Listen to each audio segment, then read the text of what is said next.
Hey, South Asia Valorant players, I'm Sean Garris. It's Kusta. And Michael from Genji Valorant here with some really exciting news. We have teamed up with LG Ultragear and the Esports Club for Season 2 of the Gauntlet. The winner of Tec Gauntlet Season 2 will receive an exclusive one-on-one mentoring session with our Valorant team to help identify areas of improvement in their game to prepare for a higher level of gameplay. In addition to that, we're going to be reacting to some of the top plays throughout this competition.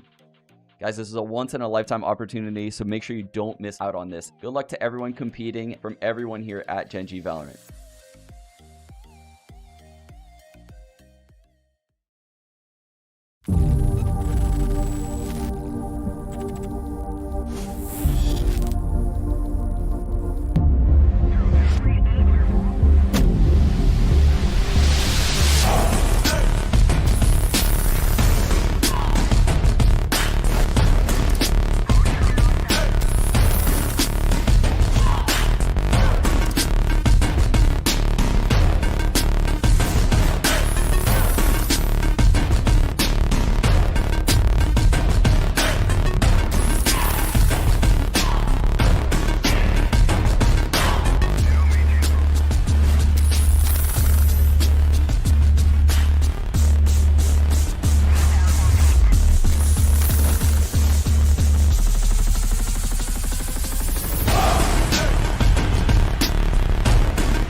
Welcome back, ladies and gentlemen, to the LG Ultragear Tec Gauntlet Season 2, powered by W Black and AMD Ryzen Raid, and it's going to be your boy Aggressor, joined once again by Crips and Universe on the analyst desk. Welcome to my humble home here, ladies and gentlemen, because now it's going to be another game on the cards. Game number 1, as we head on down over into today's fixtures, was an incredible showing coming on down through from both EXO and Force One. It was EXO being able to edge out the win right at the very end with a very dominant performance from them. But throughout the entire games of match number 1 and also match number 2, it was very close. Both of the teams fought long and hard, but right at the very end, it was a landslide of a win, just as Universe stated, for Team EXO. But now it's going to be another one that could just be a landslide or could just be one that could go the distance as well here, Crips. I want your thoughts. It's Enigma versus the side of Team Valor. Which do you think is going to be the one to take the ball? On one side, Team Valor has been looking extremely strong. They were able to beat the likes of Global Esports during the group stages of Gauntlet. Stands to reason that they do well in the playoffs as well. On the other hand, Enigma have recently gone through a massive roster shuffle. And Badman is no longer in the team. Antidote has joined the roster. RVK also might play for this team. I mean, probably not in this match because we already seen him today, but apparently their manager might be playing for them today. So honestly, I don't know how it's going to shape out. Logic dictates that because it's a new team, it's a new lineup, they will be weaker. But then, I don't know, we've seen teams get stronger because of the addition of new players. So we really don't know where this will go. Yeah, it's going to be a very difficult one to try and predict how anything will play out here. Not having the brains of your team being Badman, it's gonna be a lot more difficult for them to try and go in for a lot of those engagements, especially against Team Valor, which is a team that are known for their aggressive plays and their unorthodox play styles, which you need to adapt to on the fly whenever you're playing a map such as Bind or even Haven. But we'll talk a little bit more about the teams just as soon as we take a look at down over towards the MVP standings and see exactly who's been tearing up the game the most if you missed it out on the previous matchup. And it's going to be SK Rossi right at the very top, Paradox following him back up. Knight Rider still holding down his third position, and somehow SK Wow, he's still just chilling on that fourth spot, even though he's not here on the playoffs universe. Yeah, SK Wow has been a bit of a surprise, and he's held on to that position. He's been on the top 4 for a number of weeks now, and it looks like it's almost going to be his end of the reign over here. A couple of more matches, and I think we might just see one of the player or somebody else come up on the scoreboard. I don't know who it's going to be, but it could be somebody who's playing in the playoffs, because Cohesion we know are not. And now we are going to have nobody from this panel being played right now in this match that we're going to see, but we do have Raw Fuel, who was on that leaderboard for a couple of weeks, and he just went out recently after Paradox made his entry, and he could be back into it in just a couple of hours. Yeah, the matches are going to get started out soon enough, and I'm really hoping that Raw Fuel is going to be the one to make his way back onto the leaderboards once again, dethrone SKWOW and take his rightful position back on that fourth spot. But hey, before we do talk a little bit more about the teams, let's head on over to the brackets and see exactly how things are going to be shaping up there when it comes down to the matches that we had previously. On day number 1, we did have the game between Global Esports and Velocity. Velocity barely being able to inch out a win there by going in for an incredible comeback. Now it's going to be Enigma versus the side of Team Valor to see who is going to be the one to face off against the juggernauts of Velocity here. And Trips, I want your thoughts. The game of Velocity versus Global Esports, that's a Val Classical right then and there. We don't need to do a lot of introductions there, but Enigma versus Team Valor is a lot more questionable. Previously, if Batman was still in the roster, I would say that, yeah, Enigma, they had a fair shot of winning it off against the side of Team Valor, but now I don't think that's going to be as fair as I would have thought before. Things have been looking dicey for Enigma, no matter how you look at it, whether it's their brackets, whether it's their lineup changes, whether it's their recent form with or without Batman. I mean, this was a difficult match to predict right from the get-go, but with these changes, it's going to get even harder. And Yeah. I honestly have never seen their manager play. His name is probably high on life. That's what I've been informed, but who knows how he plays. Yeah, it's going to be a difficult one for sure. But at the same time, let's see who's going to be the one to uplift the team the most from the side of Enigma as we head on down over onto their player spotlight powered by AMD Ryzen Radiant to check who will be the one that tries to uplift the team spirit the most compared to their loss now. So Hika, we're going to be looking at you to be the shining star for the side of Enigma to try and take down Team Valor. It's not going to be an easy task, but I do personally believe that Hika with his Sage and of course his Raze, because you can't forget his Raze, should be the one to try and bring something back for their side. Don't you think so, Lucas? Yeah, Hika is a player who can, I think, potentially change the face of a game. Play as a Sage, play as the Raze. He can even play as a Reyna. Whatever it is that Hika can do, it works out for him. And he's been on that driving force. You can see by his stats as well. He's on the positive KD ratio, and he's got 263 kills, 113 assists as well on the back of it, and an ACS of almost 200. So Hika definitely a player that could probably make a difference. If at all, we want to see Enigma go in ahead. There has to be a huge performance by one of their players, and we need not look any further than Hika. If not him, I think Rafio might be another one, but somebody needs to step up big time today. Yeah, someone needs to be the rising star here because going up against Team Valor, who like when you look at their roster, they have players like Hunter, they have Buster. Like, what do you do up against those two players? They have so much experience under their belt that they can just take you down in a matter of seconds. And speaking of the side of Team Valor, let's head on down over onto their team intro to see exactly who's going to be playing from their side. And just as soon as I look at this roster, I don't know, Krebs. It feels like a lot of the work is cut out against the side of Enigma. And we sound a little bit skeptical about this primarily because we know what Enigma are capable of previously, but now with all of the roster shuffles, and we don't really know how High on Life is going to be fitting into the roster. What is he going to be playing? How is he going to be playing a lot of those different engagements? Because will he have the experience to go up against a juggernaut such as the side of Team Valor? That's the real question here. Yeah, but keep this in mind. Valor are not juggernauts from a long time. They only recently put on this massive armor. They only recently hit this power spike. And I hope they can keep this power surge going on because this is the first time they've qualified for the playoffs. And I mean, I hope that they can make a deep run. The fact that they're facing Enigma first gives them a little boon. It gives them the opportunity to move into the next stage of the playoffs right at the start.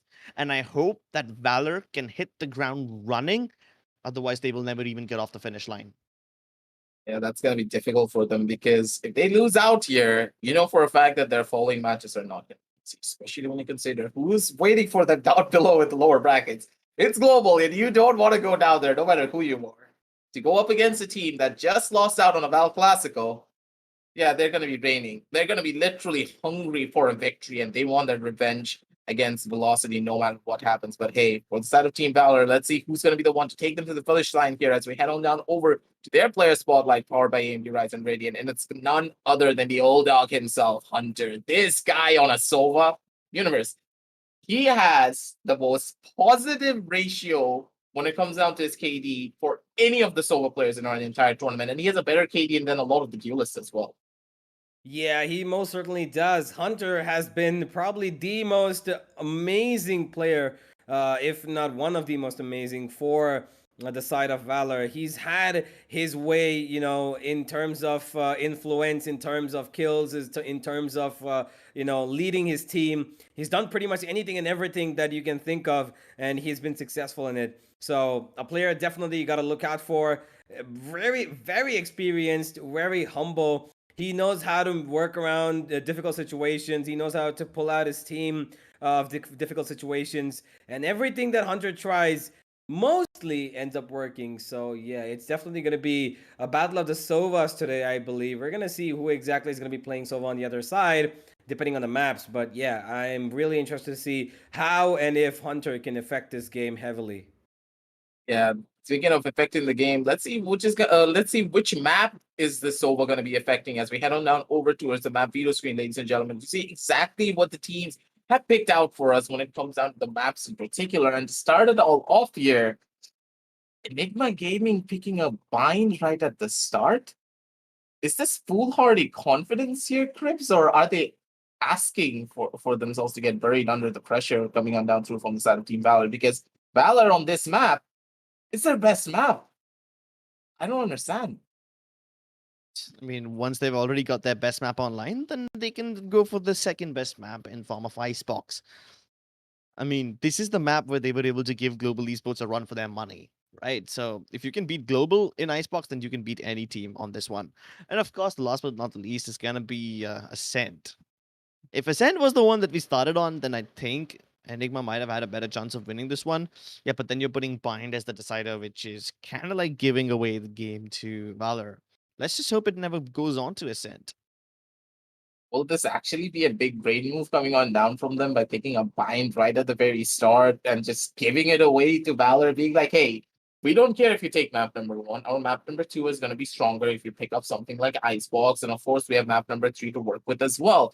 Things can work out in their favor, but this map video screen is not seemingly favorable because recently I've seen this out of Team Valor be able to take down a lot more of the other Juggernaut teams on the map of Icebox. They've been performing really well here, but will they be able to perform in the same way against the side of Enigma is the real question. Universe, do you have any more cooling thoughts here on the map selection screen? Because I'm still a little bit, I don't know, I'm a little bit crossed on what I think about this.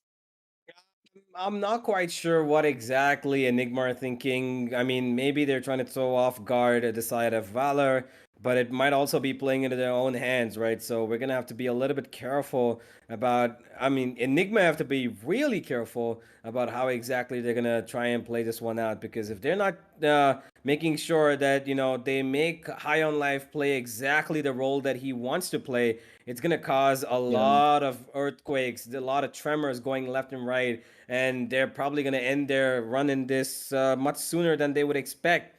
And that's something I'm pretty sure that they don't want. So Enigma, they need to keep their wits about. They know that Valor is a team that cannot be taken lightly, and they shouldn't be doing it in any stretch of the imagination. So we're going to see how exactly it all turns out, Aggressive. But I feel that Enigma are probably going to have a much harder of a time than they've ever had on any other map.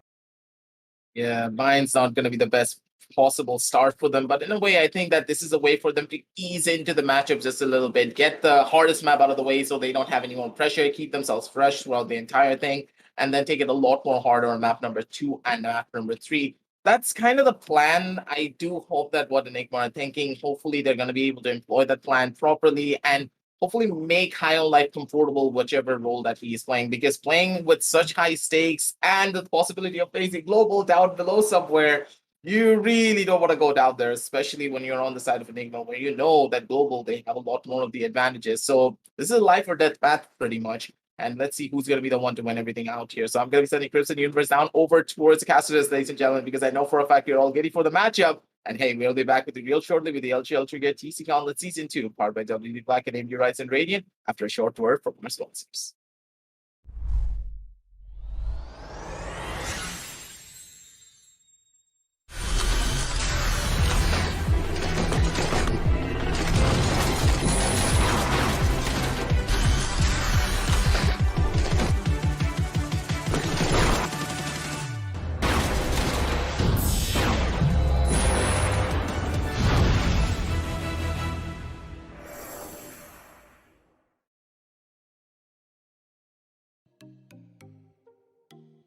Hey, South Asia Valorant players, I'm Sean Garris. It's Kusta. And Michael from Genji Valorant here with some really exciting news. We have teamed up with LG Ultragear and the Esports Club for Season 2 of the Gauntlet. The winner of TEC Gauntlet Season 2 will receive an exclusive one-on-one mentoring session with our Valorant team to help identify areas of improvement in their game to prepare for a higher level of gameplay. In addition to that, we're going to be reacting to some of the top plays throughout this competition.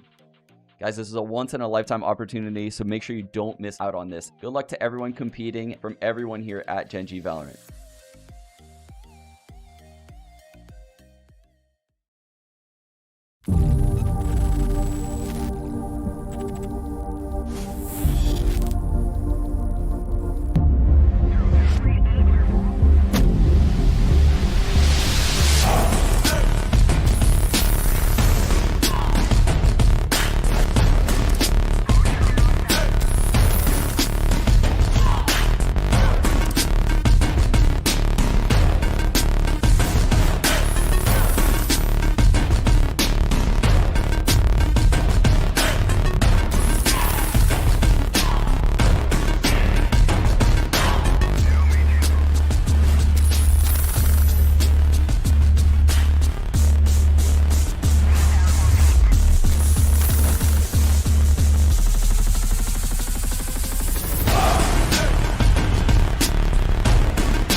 Hey guys, welcome back to LG Ultragear presents TEC Gauntlet Season 2, powered by WD Black and AMD Ryzen Radeon.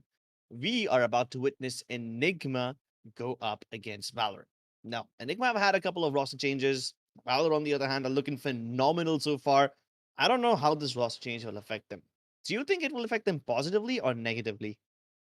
I'm not quite sure, Crips. We're gonna have to wait and find out because it doesn't look positive by any sense of the stretch. Because High on Life, their manager hasn't really played any games with them except for the one that they played before at the end of the season. But hey, we're gonna have to go to the agent selection screen and see what exactly is gonna be the story on Bind for these guys.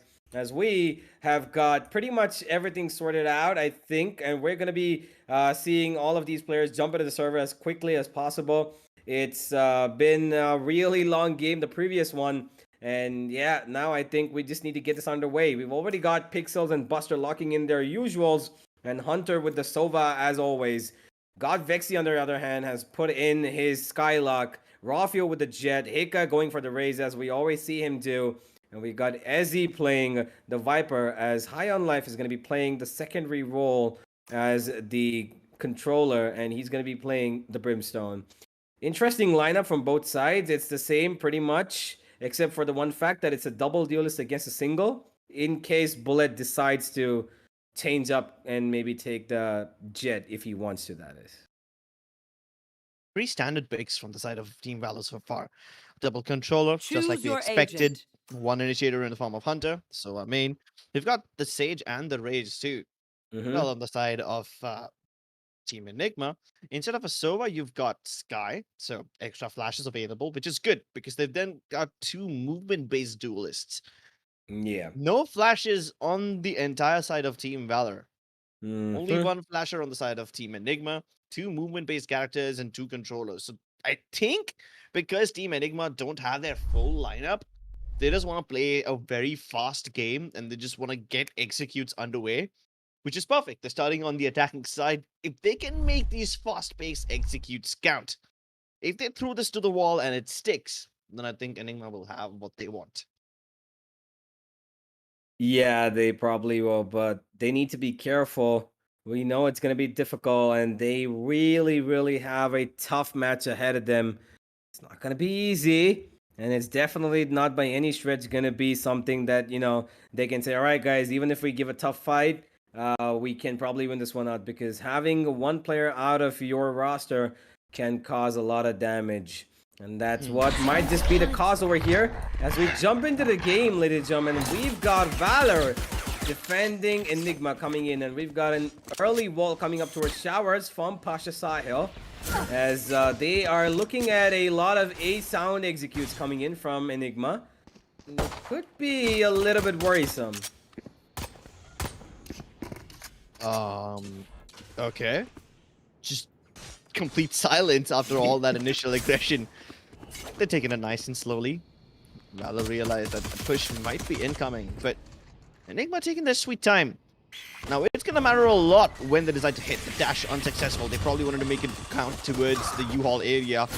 More boom wants to follow as well. Pixel and Pasha Sahil both trying to defend, but this duel that Rafuel is on will probably not go in their favor. Pasha Sahil good for only one as the defenders continue to fall. Hika overextending and getting the kill onto Buster. He's taking matter in his own hands and he just doesn't stop. High on Life also steps in. And all of a sudden, you've got Bullet left in a near impossible situation. What will he possibly do over here? He's so vulnerable because of the toxin screen. He passes it 2-3 times, and every time he passes through it, he just chokes more and more as he finally puts him out of his misery. Enigma have started out pretty good, but they need to keep up this pace if they want to try and maybe find a good first half, because that's what it depends on. If they want a map, they're going to have a good first half. Maybe an 8-4 if possible. But I don't really see that happening, Crips. 8-4, it might look all that, good of a scoreline. It probably would have been possible if Batman was there. Probably would have been 9-3, 10-2, who knows. But now they need to consider all their options. They need to consider everything that they can do. Desperado Pasha Sahil is going to be taken down pretty easily. What? This push coming in from B-Long as well is going to be completely nullified as Enigma work out a really aggressive Valor down to just bits. Okay, that's one way to deal with aggression. I guess. At the moment they jump into the teleporter, you do it too. Just playing ring around the rosies, and Pixels has a nice little bugger, a brimstone behind him, who took his sweet time to shoot him in the back of his head. I really thought there could be a knife coming in, but it's okay. This was chaotic enough as is. Yeah, it was chaotic. It's been pretty interesting how Enigma have taken the approach to this. They're not really aggressing much. They're maintaining their integrity, and they want to keep it to a you know, a strategic match rather than a all-and-out outside, throw in the aggression, blow up in your face kind of match. So, but it's just been 2 rounds, so it's a little too early to say anything right now. We're gonna see Enigma try and move in towards A again. One-way smokes and the snake bites will stop them for now. They're just hoping that someone from the side of Valor overpeaks, overcommits. I mean, they might just do that, but not towards A, probably towards Hookah. Buster all the way deep at the edge of Link. This should be a clear enough indication that Enigma trying to hit A, and this is a very methodical and slow execute. Toxin screens, cloud bursts, Molotovs, all of them raining down. And they've already reached the side. Valor are unaware about it, but now that the Viper runs out of the toxic fuel, she'll have to play this simply on the basis of aim, nothing else to stop it. You have raw fuel deep inside enemy territory, but he hasn't made a single peep. Not any noise. Kills going down towards the B side. But while Team Valor are distracted, that's when Enigma strikes towards the A site, and now they've taken it for themselves. Hunter also can't retrieve any piece of control. And that's it. Seems like this round is already done and 30 dusted. seconds left. Unless Basha Sahel has a miracle. Okay, he does have some miracles. He gets a kill. 2v1. Izzy's low, and Izzy's the clutch player, so then he just has to deal with High on Life, who is an unproven player just as of yet. Yeah. It is possible for him to go for this. He's just looking out. Whether somebody's coming in from the defender side spawn, whether somebody's creeped up behind him. Nobody Wall available. has. He Wall can always is use available. it to Oh, defuse. there it is. Oh boy, And this go could for it. actually be pretty good. It does not break down, but he does not stick it even towards the half enemy mark. remaining. He gets the kill though. I And will now he not needs to side find him. Ezzy, and Ezzy's gonna play this to perfection. We know he's gonna play it out perfectly to wait out for the perfect time to peek out. That's exactly what he did. Doesn't even matter that he lost his life. Valor has given away another round. Things slowly starting to be a little bit of a pain over here for them. Another eco round that's going to be coming in their hands now, Crips, and I don't think that's necessarily a good sign this early on in the game, is it? Not particularly, but hey, still early days. They haven't lost the battle for the soul of this whole episode yet, so it's completely fine. Team Valor now with judges and sheriffs, putting up their best defense possible with whatever limited resources they have. The first time they'll be facing a B execute from the side of Enigma, who have been pretty successful on A. But when your sheriff's out of bullets, Buster is straight out of luck. Pixels on the backstab might just be able to find a kill. I'm surprised he didn't find the spike yet. It is still lying just outside of the showers area. But the spike will still be under control. Oh, Pixels, so precise. That's his second frag for the round. And with him deep inside enemy territory, Enigma will constantly be looking over their shoulders. Cannot focus on the objective ahead. They are very split up as well, so all three players of Enigma have now zero trading potential, but they get away with the murder. And that's not supposed to happen. Back to a 3v3 now. They need to find the lurking Viper. And Viper versus Viper action goes in the favor of Pixels. Ika takes it back. 2v2 once again. This round is all over the place. I really Spike don't know planted. how Pixels was allowed to operate in that manner. It was like an octopus enemy with all of remaining. his tentacles running across every single part of the map. But it's him alone, and now he throws it in. No! The spacing around it was just too much. Pixels could have waited for another couple of seconds to let his entire Viper pit take over the site, but he went in for that tap too soon, I believe. And Hika's moment to shine came in pretty quickly. I think even if it did not go ahead, you know, ahead of his Viper spit, Hika still would have been able to make that clutch. Keep in mind, he had his showstopper. So Yeah. add that into the Viper spit somewhere along the vicinity of the spike, and you're guaranteed to get a kill. And then, of course, you can win the second duel as well because you know both their positions. Enigma, even with their new player high on life, have been doing pretty damn well for themselves, and all these rounds have been rather clean. Oh Now boy, he Ika. This won't stop him, but the slow orb definitely will stop him from causing any damage, at least any notable damage. Bullet staying inside the poison orb, hoping to find some cheeky player moving through, but none of that will happen. But once again, you got Pixels in the backlines. How many times is this gonna happen? How? Yeah, he's already snuck past into the back lines. But I can say the same for the players of Enigma as well. Look at how deep they are. They're just near the truck area, and Bullet's abandoning the ace site. This could lead to a lot of problems. I've got your trail. Oh no. Oh no, Pixels is gonna get caught out. Yeah, this should reveal his position, and they need to make this one count now.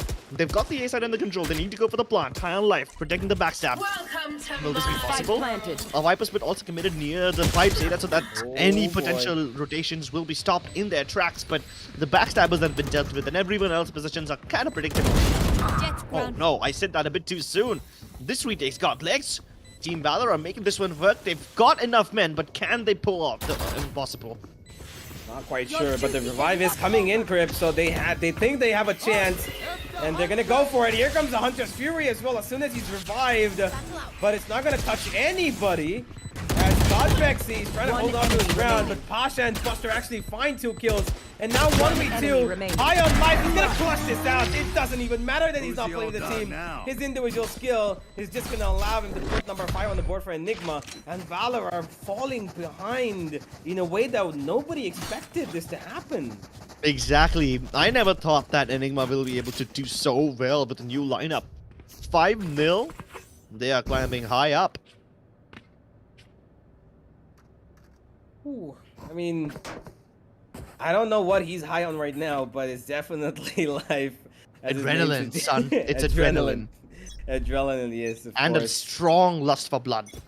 Okay, that's a little gory. I'm gonna let that be, but Hey. strong lock. Right now, I think it's just gonna be Pixels to get one, but he's gonna go down immediately. His lurks no more gonna work out, and High on Life is just having a roll right now.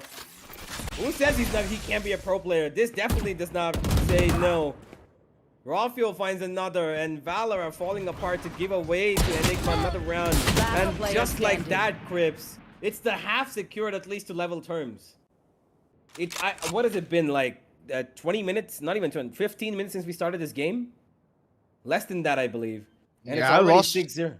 I lost all track of time, so don't ask me. Spike planted. Fair enough. I think both of us need a little bit of energy, and we need to get our Red Bulls, which we will by scanning down the code, which keeps popping up on the screen, and you guys should too. And I think right now, Valor's boys might need some themselves, because they're not able to find their mojo. And if they don't find it soon enough, it's gonna probably cause a lot of trouble. And it's gonna be a little bit more insulting than it would be against the normal Enigma team, because for all good reason, the player that we just saw on the screen right now, and we are seeing right now, is not going to be, is the replacement of Badman. And he hasn't even, I don't think we've ever seen High on Life play a professional match, is he? Has he? I don't think so. I don't. Yeah, me neither. This is my first time watching him play. Hmm. Like, up until now, I did not even know this guy existed. Just today, I found out that the manager that's of a bit harsh. Hey, listen, he's the manager, right? He stays behind the scenes. He's never Yeah, the one but- who steps into the spotlight. He's the one who is the backbone of the team, and he Fair supports them from behind the curtains. But Yeah. now that he's in the spotlight, oh my god, does he shine bright. Oh yeah, I don't know why he wasn't registered as, you know, the sixth man out and out open. Clearly, he's giving competition to Hika right now. He and Yeah. Hika, they're 9 and 8, and we got Rawfuel under 7. Who's to say he's and 6? Okay, that's a nice lineup. It would be nice if Godvexy had 5. I would have a really nice math day today, but it's okay. We're gonna settle with 9, 8, 7, and 6. God makes And you can right chill. now, yeah, Godvexy can chill because right now Valor themselves are in a fix. Yeah. And Enigma are at 6.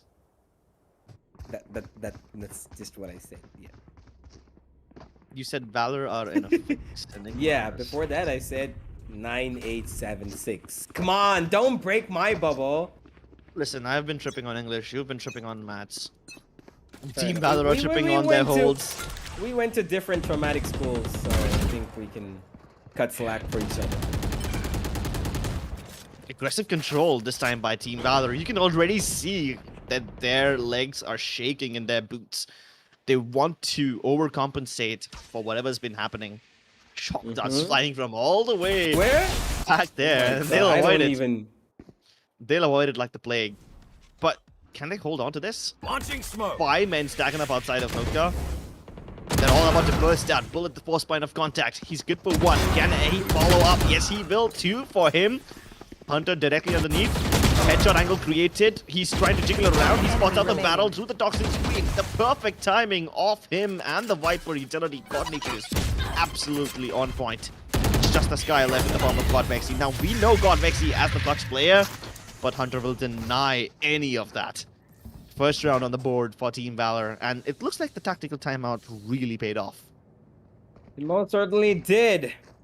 And now we're gonna have Valor finally answer back in a good fashion for that. Bullet finds 2, and he had a good control of Hoka. We even saw a little bit of a tactical hold coming in. But the thing about that Enigma push was they've been doing it again and again. And I think this time they read it out because it was towards B. That they don't deploy any smokes until they find some ground for themselves, right? They don't deploy any utility unless it's times like this, where they got a boom box coming in, but then Bullet yet again gets it. This time Hika's not gonna let him find the better of him. It's gonna be a 1-for-1 trade as the shock darts rain in, and Hika's gonna eat one of those. 4v4. We still have opportunities for both teams here. And it looks like Enigma are going to trade out their opportunity to go towards B to find some avenues at A. They still have both their controllers alive, so it's a lot of utility in terms of smokes that they can deploy in order to find some map control. What are they going to do? They've still got a minute on the clock, so in case they want to go for the fake, more than welcome. A double fake also could be on the menu. Team Valor will allocate 3 people to the A site. This is the proper decision right now, but they've lost control of U-Haul. That's the first step. The toxic screen will make sure they have a safe passage inside, and the orbitals are cleared out heavens. Well, that's one creative way to deal with the lack of sky smokes, but now that the toxic screen is down, they need to fight this one. High on life, out in the open, could be a very risky position, but no spike plant just yet. Left. And he's got it on his shoulders. They need the toxic screen once again, but they were waiting for Hika's push, and he's inside heavens! Oh my god, he drags them down to hell. Buster brings it back to some extent, but how will he deal with this push? He's heard both of them go over towards the B side. He won't be there in time to intercept this. But he's got the showstopper. This could be the game changer. And here he comes, flying out with the satchels, but Godvexy, he plucks him off midair. Before he can even say, here comes the party, it's gonna be his party that's spoiled and put down to the ground, buried, whatever it is you want to call it. It's just gone out and out of the open. It's taken care of by Godvexy. He says, no parties for you, my friend, as we put up number 7 on the board. And we are gonna have a pretty good time so far. Enigma, they have got the grasp of things right now, but somehow Valor have joined and put together another buy over here because on the backs of that one round that they won. And this is going to be the last of their buy if they do not win this one, which looks like they're going to give away a little bit of control for now. Hika and his teammates are again making their way towards the side. They've got map control, they've got U-Haul, and they've got everything that they need over here, Crips. The plan can go down as soon as the wall comes in for the defensive side. Sorry, for the attacking side, which they're waiting for. And they're just going to hold on angles until then. And it's a 5v5. And I really think that they might consider this to be a fake if Enigma don't really make any sound. Exactly, but now the sound cues will be made. Yeah. Hunter's Fury gets committed, but it only forces a reposition. Toxic Screen does get downed in the meantime, so that allows a kill to come through, but Hunter will trade it back, keep things competitive. Spike still towards the A side, but unfortunately so are all the members of Team Valor. This recon dot will reveal Ezzy's location. And if it happens, then Ezzy can get shot through the boxes. Oh, it's been destroyed by Hiccup. Great save. They can continue planting. But this is taking too long. My God, no! But what on earth did Hunter just pull off? Okay, they tried to go in for the fake plan and push in through. As soon as he went for that sound cue, they thought, okay, you know what? He's going to try and start spamming, so I'm going to go back behind a wall, and as soon as you flash in Godvexy, I'm going to get that kill. But what they didn't expect is that Hunter was already down on the side and he got the spray down of 2 people. And Valor, on the back of that, have found another round. 7-2, getting a little closer, but not close enough just yet. So one thing that Team Enigma have been doing so far pretty nicely is that they get control of the A site, they stay over there, they are in no hurry to go for the spike plant, and Anyone have funds? yeah, that has been working out for them up until now, but this time they tried something different. They tried to go even more aggressively ahead of the territory that they control into the uncharted realms, and they ended up paying a price for it with their lives. Didn't work out, but hey, they've got rounds to spare, and plenty of them too. Oh no, Hiccups' ultimate has been completely denied. Once again, this has to be so disappointing. 2 showstoppers gone to waste. Oh, that's gotta hurt. Ezzy, he's gonna get tapped out of existence as Raw Fuel tries to find some success against Bull. The right click not gonna be so useful now after its nerf, even though it didn't connect properly. One enemy remaining. Yeah, pretty much done and Spike dusted. down, Got Vexy, B. last man standing. Sheriff, 2 flashes, a hound and a dream. A dream that's gonna be broken down pretty quickly by Buster or Bullet, either one of them. Okay, this guy's out with his classic to try and find him because that judge won't work. And here comes the backstab as well. Nothing that God Vexy can do except for being hunted down. Number 3 comes up and Valor are slowly catching on. Finally, after a bit of a rough patch. Yeah, but they've seen smoother roads, they've seen better days. Enigma still in the lead. The best that Valor can hope for right now is a 7-5 half. 8-4 at the max. If Enigma walk away with 9 rounds over here, that will be too much for Team Valor to deal with in the second half. Let's see what they've got in store for us. Valor have 2 ultimates. The Orbital Strike and the Resurrection, which means they can play aggressively. They've got means to revive their players and means to cover the revival as well using the Orbital Strike. Here's the thing now.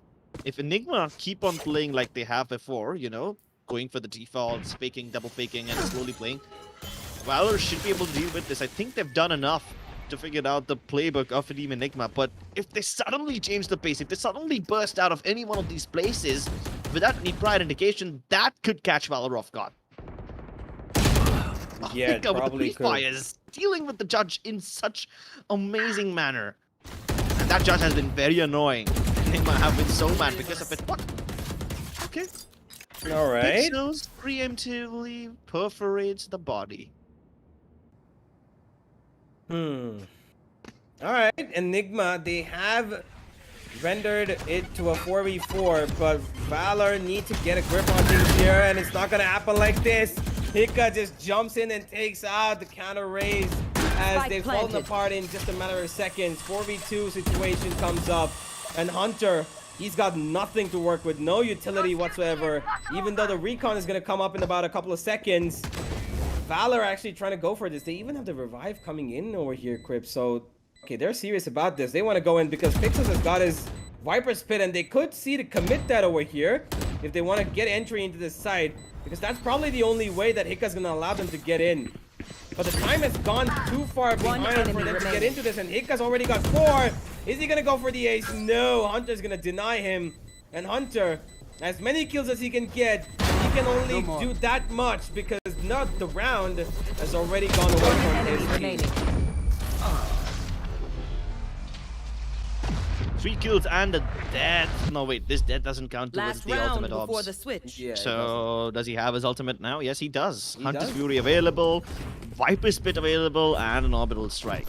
I'm assuming they're gonna make Pixels commit the Viper Spit right at the start. Yeah, I think he should be doing that towards the A short, or if he wants to, maybe he can do it towards hookah. I mean, we've not really seen it do towards hookah, but A short looks like the most proper avenue to do it. We're gonna see if he puts it down, as we have a, yeah, there it is. It goes in towards A short. Pixel is gonna take a little bit of control for his team, as he wants to shove this half at least to 8-4. Enigma looking for that 9th round.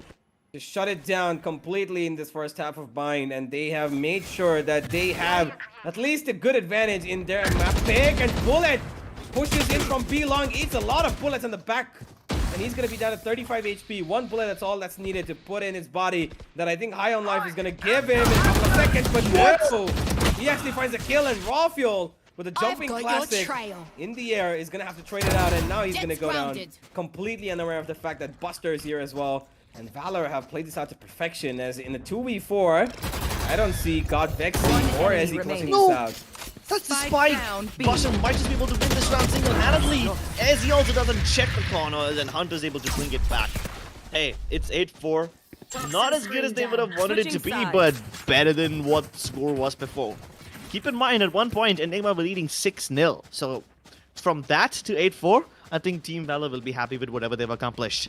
Of course, it could have been better, but now they get to show what their true might looks like when they're on the attacking side. Yeah, Valor, now you need to pull out all the stops. You need to make sure that you get ahead of what Enigma have been doing so far. Attacking, it's a little bit more of a perplexed matter because you can do something different. You can have avenues where you have 3 players, 4 players, 5 players push all together and you potentially win it. But as a defense, you need to be able to hold on against that 5-man push as a 2-man holding. And are they going to be able to do this is a question right now. It looks like the B side is going to be of choice for Valor, as we see them with all 5 men committed over here. And only Raw Fuel to try and stop them along with God Vexy. He's got a few tags coming in, but it's going to be God Vexy to go, and then well as Raw Fuel. Ika comes on the backstab, but he's not going to get anything, as Bullet puts one in his head, and High on Life actually gets a kill, and he's done pretty much enough. No utility to work with for the boys of Valor. Not too much, at least. And here comes the backstab from Ezzy. Molotov's already been used, which means Bullet can't use it to deny the deny the defuse anymore. He's gonna use the smokes to refresh anyone coming in from the defender base. But Ezzy will make a sound cue the moment he drops. Oh no, he did not. Good footing over there. His location's a secret. They're all trying to move in. Elbow's been cleared out, which kinda is a clear indication that the 2 remaining players are towards the long area, but Ezzy with the smoke should be able to tap the spike without having to worry about his life. And High on Life is a damn good bodyguard. I love it. I love that High on Life is actually proving to be much more than what anyone would have expected of him. And he's trying to show that he is the one who's going to be in for his team at the dire moments when they don't have anybody to rely on. It's going to be the manager himself, and he's going to make sure that his team is going to get over the finish line. And it looks like he's good at, he's doing his job at it, Crips, because they won that round. And Enigma, they've got the full buy, but there's a force buy coming in against them, and this is not going to be pretty. Well, definitely not. It would be even uglier if this force buy goes to waste and Valor are not able to capitalize on it. But Ezzy, he's on a mission. Mission to seek and destroy, to rip and tear anything that stands in his way, and that's Bathroom liberated. Now moving on to It's the Site, and Pasha Sahil runs and guns towards Raw Fuel. The one-way smoke will probably be countered by a return Sky Smoke. And now they will fall back just for the sake of it, but Hiccup so in trouble. Buster is all over the place. He's been going on the backstabs, and then now there's a backstabber upon the backstabber because God Lexi is right here. I have the spike. But they've got the spike, so I think it should be fine. They just need to deal with God Lexi. Oh, they can't do it. Spike down. Bullet A. needs to bite it right now. If he can find Hiccup, that's the one lowest player dealt with. Isolating the 1v1s. Oh, he tags Vexy in the head, but he can't finish the job. That's double digits for Team Enigma. And Valor, their economy is broken. It's in the dumpsters. It pretty much is, Crips, and it's getting a little too scary now because this is a definite round that I think Enigma are gonna win unless a Thrifty comes out of nowhere, which I think that Valor would really appreciate and they really need at this point. They should be desperate for it, because if Enigma win this, they're gonna have a lot of money in the bank and they're gonna play with those Spectres. They can even afford to upgrade if they want to, and they're gonna be really happy with their position right now, Enigma. We can see another B push coming in, and Big Souls actually finds one towards Showers. And he's going to put his team in a good position to have an advantage, but immediately Raw Fuel is going to deny that advantage as he takes down 2 in the spray down. It's going to be Valor yet again in the backlines as Godvexy's holding on to throw in his Hound, or maybe a flash. Wait, across the wall it looked like that. Wait, it looked like that. Oh, never mind. It was a bug. But okay, Pasha Sahil still finds the kill.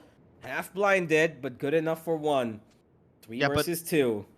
Even after finding all these kills, Enigma still haven't found the spike, and that's gonna get Hika to go on a reconnaissance mission.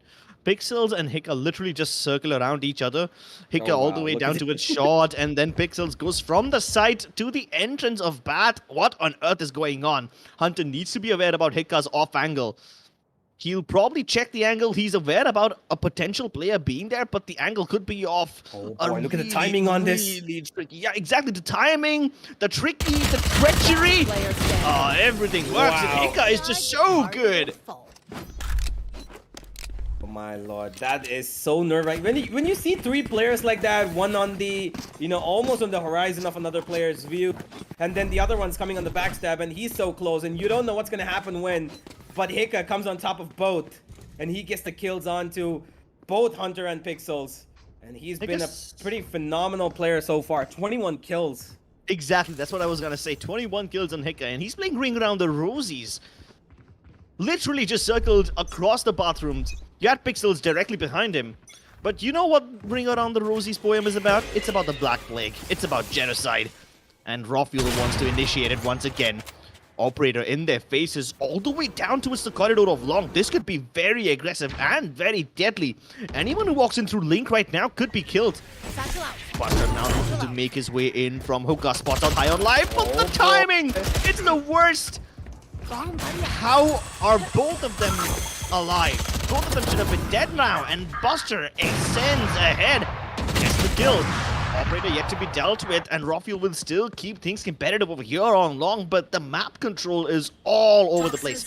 What on earth is going on? What do Valor do? They have the A side in control. They can go for the spike plant, but do Enigma have any idea what's going on? The lack of players. Yeah, now they do because the spike is being tapped, but let's see how will the retake help them. The Viper's Pit will make things very, very difficult. Even the Seekers probably won't be able to help them much. It gives them a general idea of where they are, but not exact. That is true, but the Seekers are gonna help him a little bit, and here comes a grenade to help him out a little more. Bullet gonna dodge it clean, but he's got too many players around him. Look at him, he's so worried, panicking across. Raw Fuel jumping above the head of Pixels, and he's actually gonna get him. And Bullet in a good position, might find all 3, but no! He can only tag down the other as match point comes up, Crips. And what can I say? What can any of us say? Enigma. Absolute beautiful. What a team, dude. I mean, it doesn't even matter that Badman didn't really, is not really here. High on Life has proved to be a really good replacement for him. I can't believe it. We said that this is one of the better maps of Team Valor. We said that Enigma are going through a roster change. You put those together, and anyone's conclusion would have been that Enigma are not supposed to win this game. But they don't just win, they dominate. A 4-12 lead. Now that's massive.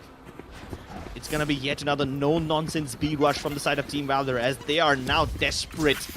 Rushing through Hookah, trying to just mow down anyone in their way, overpowering them with sheer numbers and brute force. They get to the site, but the spike plant hasn't come through. There is utility on the side of Team Enigma to deny this one. They have the Viper's Pit to make sure that the retake fuse would be a little easier. They even got the Blade Storm on Raw Fuel. Don't know if they choose to use it yet, but Raw Fuel with the Operator will try to lock down Hookah. One-way smoke on the top of Defender spawn will make things a little bit awkward. This will boil down crucial time, and these seconds are very, very important for the side of Team Valor as they're trying to get all these kills. They have a very good man advantage right now, but Hika will deny it. Bullet brings it back to some extent, and with the trades going back and forth, all that Team Valor need to do is just hold on, but they're not able to do so. Once again, we see a similar situation. Both the 2 remaining players now towards Long, and they are being protected. Unfortunately, as he can't take the GPUs like last time. and that's what they needed. Valor somehow pulled themselves out of the deep edges of the hell that they've been living in so far. Maybe one step above, but it's still a step indeed, and a step in the right direction. You can see it on their faces, Crips. They are feeling the pressure right now, and they don't want to lose out on this map because Bind has been one of their strongest maps, and to be bullied like this is something that I'm sure they did not expect. They lost out quite a bit of players. Ezzy did such good work. 2v2 it came down to, and almost could have been a clutch with a ninja defuse of all things. But it's going to be another round that we faced, and another one where Enigma still have the advantage in every sense of the way. An orbital strike towards Hook or U-Haul could be a possibility, as he has to jump into the teleporter to save his life. Lord. And with that Buster, he recognizes this as an advantage. He knows nobody will be there, but the Boombot could be a little treacherous. Oh, look at Rafael! He still has an angle. How? And the paint Spike shields. down A. They kill Hunter. Now there's a Oh my showstopper as well, God. and everything's going wrong. Wow. Flawless. Holy Defenders mother win. of God, Enigma. They're like an apparition. They come out of nowhere. They have angles through the weirdest, cheekiest little gaps. I don't even know how he was able to see a little pixel of that. Like, sure, the doxing screen will give you a little bit of cover, but then you've got Hiccup covering you from bat. Rafael on top has absolutely no effect on the doxing screen. It doesn't cover them even a little bit. And look at it. It's the easiest frags of Rafael's life. What just happened? I have nothing to say. I absolutely have lost all words. Valor completely dismantled, destroyed, demolished. What other words you want? Put in anything and everything, because that's what it was. Let's have a look at the match highlights, or rather Enigma highlights, because that's what it all was throughout the entire map. They shut it out 8-4 at the half, but after that, I mean, it didn't even matter because Enigma had the jump on so many things, dude, in that attacking half. The way Valor were playing, I get it that you want to play defensively, right? You have a really strategic approach. You have a very methodical way to play out this against this side of Enigma. But that's the thing. They don't have a player who used to be one of their best. That is the opportunity you take to try and push in, put some pressure on them. But honestly, Crips, did we even see one round where Valor actually put the pressure on Enigma? Not really. There were a few rounds which Valor were able to win. And yeah, there was this one round which I think they were able to win on the back of a very nice retake. Yeah, And it was I remember. cool, but Mhm. unfortunately, every time they tried to follow up on it, it never worked. And that's the worst part, right? Team Valor, they win these rounds, but then they lose the ones immediately after it, which means that economy can never build, they can never gain enough momentum, and every time they try to do something nice, they will just be denied. Yeah, that's exactly how it turned out to be. This entire map, Enigma somehow just completely decimated the side of Valor on one of the maps that we consider Valor to be the best on, by the way. Exactly. They've beaten, if I remember clearly, they beat Global Esports on this map. Oh, damn. So yeah, that's a statement right there. Yeah, You beat Team Valor on their strongest map without your full lineup. And I think that's exactly why they were able to beat it too, right? Because they didn't have the full lineup. Enigma were just playing without a care in the world. They were doing whatever they want. And it was a very freestyle form of Valorant. Like, they take map control wherever they can, but if they want to push too hard, if they want to attack something with brute force, they will wait for reinforcements and then go out, all the while retaining control over all the other parts of the map. So they don't give up. They don't compromise, even when they have to go towards some other place. They still keep tabs. And I think that's what helped them out. Valor, yeah, the lack of aggressiveness kind of came to bite them in the butt later on because they could not get a read onto what Enigma were doing. Pixels tried to take that responsibility on his shoulders, right? There were some times when Pixels was on the backstab, he was playing aggressively deep inside enemy lines. It worked, sometimes it did not. There was this one very awkward round when Hika and Pixels was literally just playing ring around the roses with each other. One goes from bathroom, the other one goes in from side, and that was like, what is going on? But even then, Hika was able to like secure it. So Enigma just the better team all over in every aspect today. Absolutely. Individually, as a team, doesn't matter that they had a roster change, doesn't matter that they've got new players coming in. This roster right now has the potential to take it all the way further, at least to the next stage, if not to the finals. And yeah, we're going to just have to wait and see how it turns out to be, because adding High on Life to their roster hasn't really hurt them as much as we can see right now. It looks like the small little bit of time that they had to practice, they've showed him what he can do, and he's shown them what that he's potentially, possibly, gonna present to them and present to everybody else. And he's shown all of us that today. And there's another map coming up, ladies and gentlemen. We've got Icebox on the way, and that is Valor's pick. As Enigma chose one of their strongest map and beat them, are they gonna pick out their own map? We're gonna have to just wait and find out, as we're gonna be back after the short break and a word from our sponsors.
Hey South Asia Valorant players, I'm Sean Garris. It's Kusta. And Michael from Genji Valorant here with some really exciting news. We have teamed up with LG Ultragear and the Esports Club for Season 2 of the Gauntlet. The winner of Tec Gauntlet Season 2 will receive an exclusive one-on-one mentoring session with our Valorant team to help identify areas of improvement in their game to prepare for a higher level of gameplay. In addition to that, we're going to be reacting to some of the top plays throughout this competition. Guys, this is a once-in-a-lifetime opportunity, so make sure you don't miss out on this. Good luck to everyone competing from everyone here at Genji Valorant.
Hey guys, welcome back to LG Ultragear presents Tec Gauntlet Season 2, powered by WD Black and AMD Ryzen Radeon.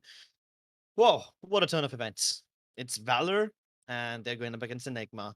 Enigma have gone through a roster change, and Valor happened to be the strongest team on Bind. If not the strongest, it happens to be the strongest map at least, but hey, you put 2 and 2 together, the answer should be 4, except it's not. And Enigma were able to not just win on Bind, but dominate. The newest player on their roster, High on Life. Oh my god. I mean, he doesn't even let them get 5. What a high. Yeah, I don't even know what exactly Enigma pulled off, but whatever they did, it was worth watching. If anybody knows what Enigma plays at their best, this was nothing different from it. Doesn't matter that they changed out one of their players. And now we head into Icebox over here, ladies and gentlemen. And the thing about Icebox is that we've seen Enigma play on it before. They've been pretty good. And Valor, I think, you know what? The minute Valor saw this first pick coming from Enigma as Bind, they actually would have felt pretty confident, right? Because it's a map that they're going to say, oh no, you know what, guys? It's pretty good. We got our map pick. We're really happy with this. We're going to select Icebox, probably our second best map, and we're going to go ahead and finish it off at Ascent. But I don't know if we're going to see Ascent at this point, Crips, because Enigma have been pretty good on Icebox as far as I know them, as far as I've seen them. I am not quite sure whether the transition from Desert to the Iceland is going to cause Valor to change their gameplay. It's a sharp drop in temperature. I hope it doesn't result in a sharp drop in performance too. Yeah, I mean, it has been a pretty unconvincing performance from Valor on map 1, which supposedly to be their best. And now we're going to Icebox, where I'm not quite sure what we're going to see. There is going to be a lot of there's going to be a lot of strategies being played out more strategically, I feel. Valor are a team that take a little bit of a slow approach. They don't really go aggressive, as in, hit on your face kind of aggressive. They take it slow. They take it methodically. They want to tire you out. They want to play it like, almost like how Na'Vi plays. But at the same time, they don't let their foot out the pressure. They keep throwing in their utility one by one, or keep firing on bullets. Smokes come down, and then they see whether or not they've got any picks, and they go for it. But to get all of these picks into play hour they want, they're gonna have to go with some pretty convincing agents. So let's see what's gonna be coming on their plate as we move into the agent selection screen. And here's what they have in store for us. We've got Pixels yet again with that Viper. Bullet this time is going for the Jet. He wants to take matters into his own hands. Pasha Sahil still sticking to that Sage. Hunter with his yet again Sova. And Buster this time with the Reyna. All right, so a double duelist once again from the side of Team Valor. Icebox is a map where we usually see double initiator, maybe even a killjoy sometimes, but no killjoy this time around for the side of Team Valor. They will be picking up one on Enigma, and it's going to be high on life who does that. He did a damn good job with the Brimstone last game. Let's see what he does when he's handed the German scientist, who basically invents all the gadgets that you see in Valorant, but a pretty standard setup for the side of Team Enigma so far. The only non-conventional pick that we have seen is on Buster, and that's Arena. But hey, at least with Arena, he doesn't have any role to fulfill as such. He can do whatever he wants. He can fit into any shoe. Yeah, he can. And Hika was actually planning on taking the Reyna, but he's going to stick to the Sage. And we know how good he is on that as well. And we've got God Vexy locking in that Sova. We know how much he loves to play it. And we got High on Life to lock in the final agent with that Killjoy. Now, we are going to be stepping into the game real soon, ladies and gentlemen, because this is going to be for something to Valor. Because if they don't win this, they're going right down to where Global Esports are sitting pretty, waiting for them. And that's going to be another rematch for the ages, because we remember Valor actually beat Global in the group stages. Oh, yeah. They beat Global in the group stages. They had a pretty great time against them. Given that, Global were not on their, they really didn't know what they were doing that day. Global kind of just faltered apart completely, broke down. But, yeah, we have got Enigma set up and waiting to take down this beast of a team called Valor 2-0 and surprise everybody, even though that they've had their roster changes come in. Yeah, let's see if these roster changes will actually pay them whatever they need. For now, everyone on the side of Team Enigma ready, except for High on Life. He's currently not at his PC. That's okay. I'm pretty sure he'll come back before the game begins. Team Valor look a little stressed, though. Yeah, you can see it in their faces. They are feeling the pressure. Bullet, usually a man, and Pixels as well, who we see smiling quite a lot. Not really feeling it right now. They need to step up, and they need to step up massively on this map of Icebox if they really want to make a difference. We're going to see how exactly it's all going to turn out. But for now, we've got Enigma on the defense, holding off Valor with a double initiator, with a double duelist setup. We're going to be trying to make a difference in the first half, and if they don't, it's going to be a lot more difficult, because I really think, Grips, that if they don't get a first half lead of at least 7-5, then Valor are going to be in deep trouble. It was an 8-4 in the first half, which is rather brutal. Probably not as brutal as the 10-2 half we saw in the game before this one. The one with EXO and Force One on Ascent. Yeah.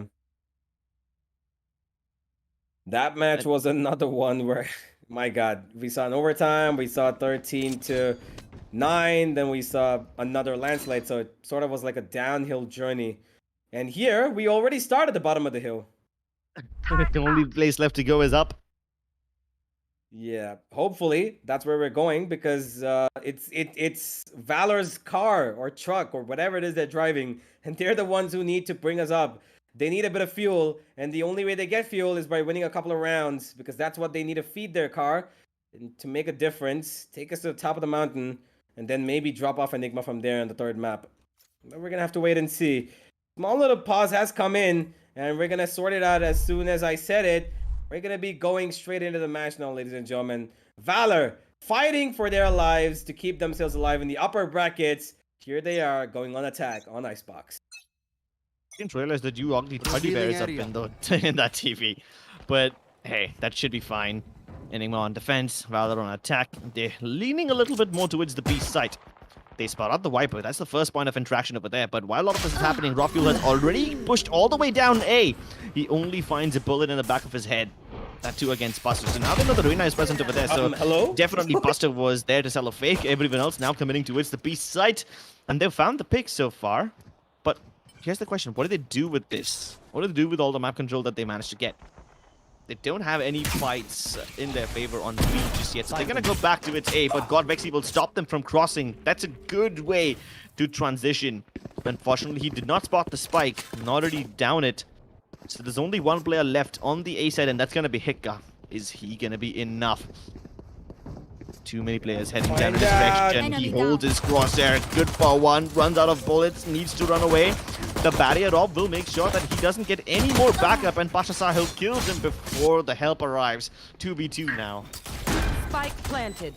Last Two player retake standing. coming in, but Buster's already found a fourth. And what they don't know is High on Life's actually around them. Could circle in. Bust. Oh my god. Ringa Roses. Here we go again. This time it's High on Life. But he's caught off guard. And the ace comes in for Buster in the very first round. Okay. God Vexy, although he put a stop to the rotations, he didn't know that they were going towards A, and two players from Enigma were still waiting on towards B, thinking that it was going to be there. But Hikka, as good as a job he did in holding it out until the last minute, it just was not enough against Buster. Pulls out the ace, and it's going to be already an interesting matchup. Time to go big or go bust. That's his motto right there. Very stylish way to begin the round, but hey, look at that. Because of all the kills he got, he's got enough economic momentum to purchase a Phantom right here and now. Let's see how it's gonna pan out for him. Randall's available. Okay. These guys are pulling no punches. Only one Spectre now. Let's see if it actually nets them any kills, but it seems like they've got the opening fix. Last player Good standing. for only one. Spike down. And A. it's a pretty quick round. As you would expect, Valor do not want to waste any time because they want to take us to a map number 3, and they want to get this first half under their wing as soon as possible. Excuse me.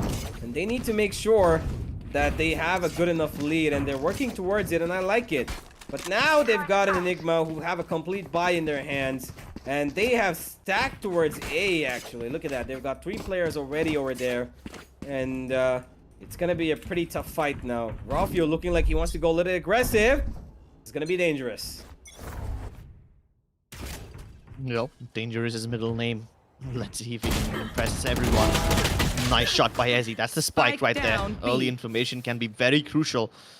Rotation's already on its way for the side of the defenders, but hey, now that they've split up 2-2, this kind of opens up mid a little bit, which Valor can exploit. They try to exploit the tube instead, and God Vexy will stop them.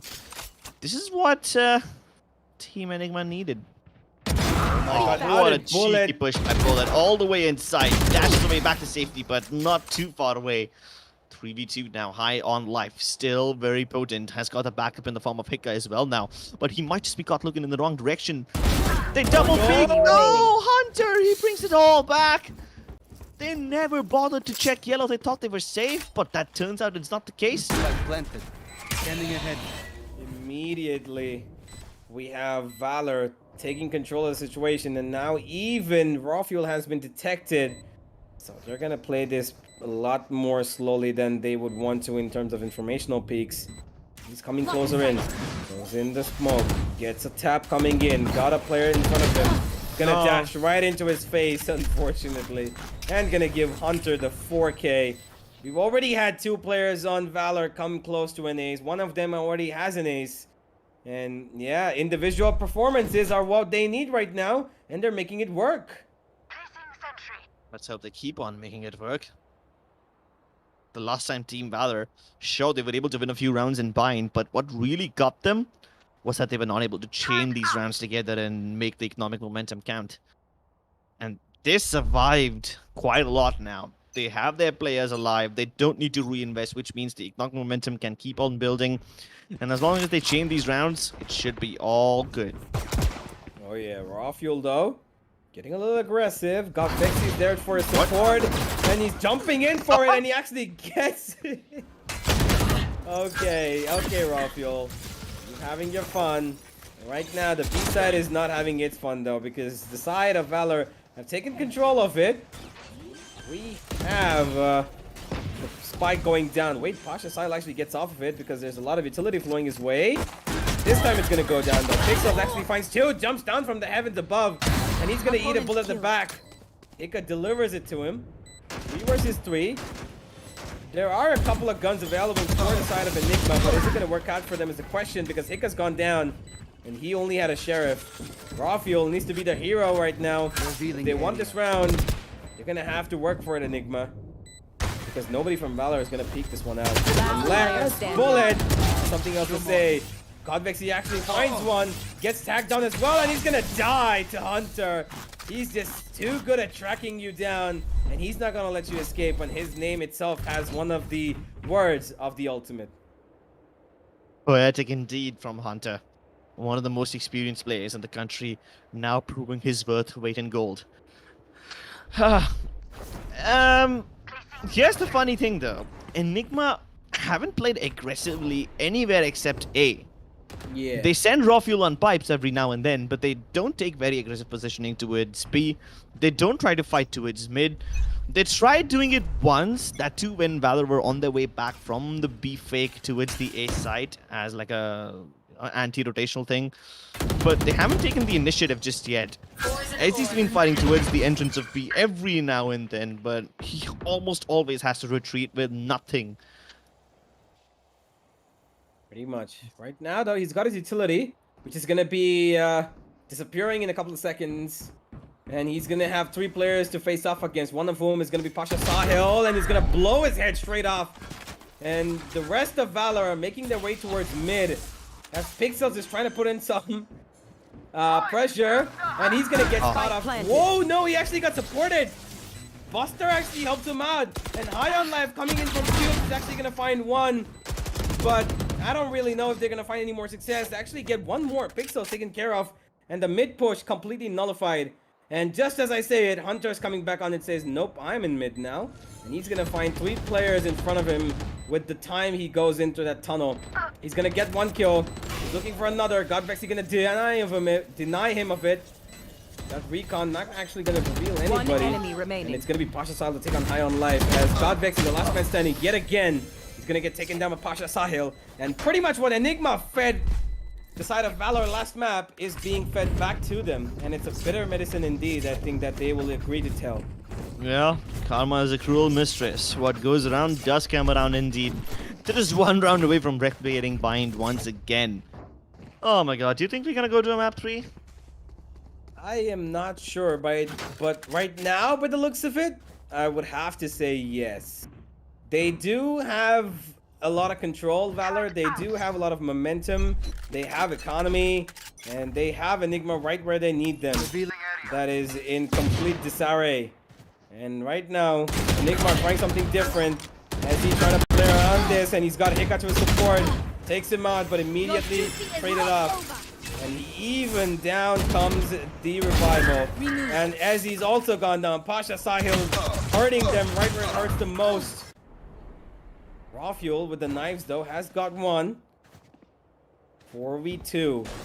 Not a situation that you would want to be in. And the immediate response to finding Raw Fuel here is to run away from the danger that he poses to be and get towards A, because there we've already got Buster waiting, taken almost half the side into his control, and he's probably going to get the entire one for himself. Half enemy remaining. High on Life is just going to go down to Pixel, as we have nothing but another Valorant coming in. Spike planted. This is basically done and dusted. 6-0 on its way. And there it is. Okay, how on earth have the tables turned so rapidly? I have no idea. What is even going on in this game? Do we know Valorant anymore? So far, Team Valor have been doing nothing but going B first, showing presence, and then moving back towards A. It's the same thing that they've been doing on repeat for the last 4 rounds. The only time they used mid was to either get a pick towards the boiler area and then fall back and join their teammates via under tube, or it has been to keep an eye on the rotations of Team Enigma. Both of them have been pretty successful so far. That's been the Team Valor playbook for now.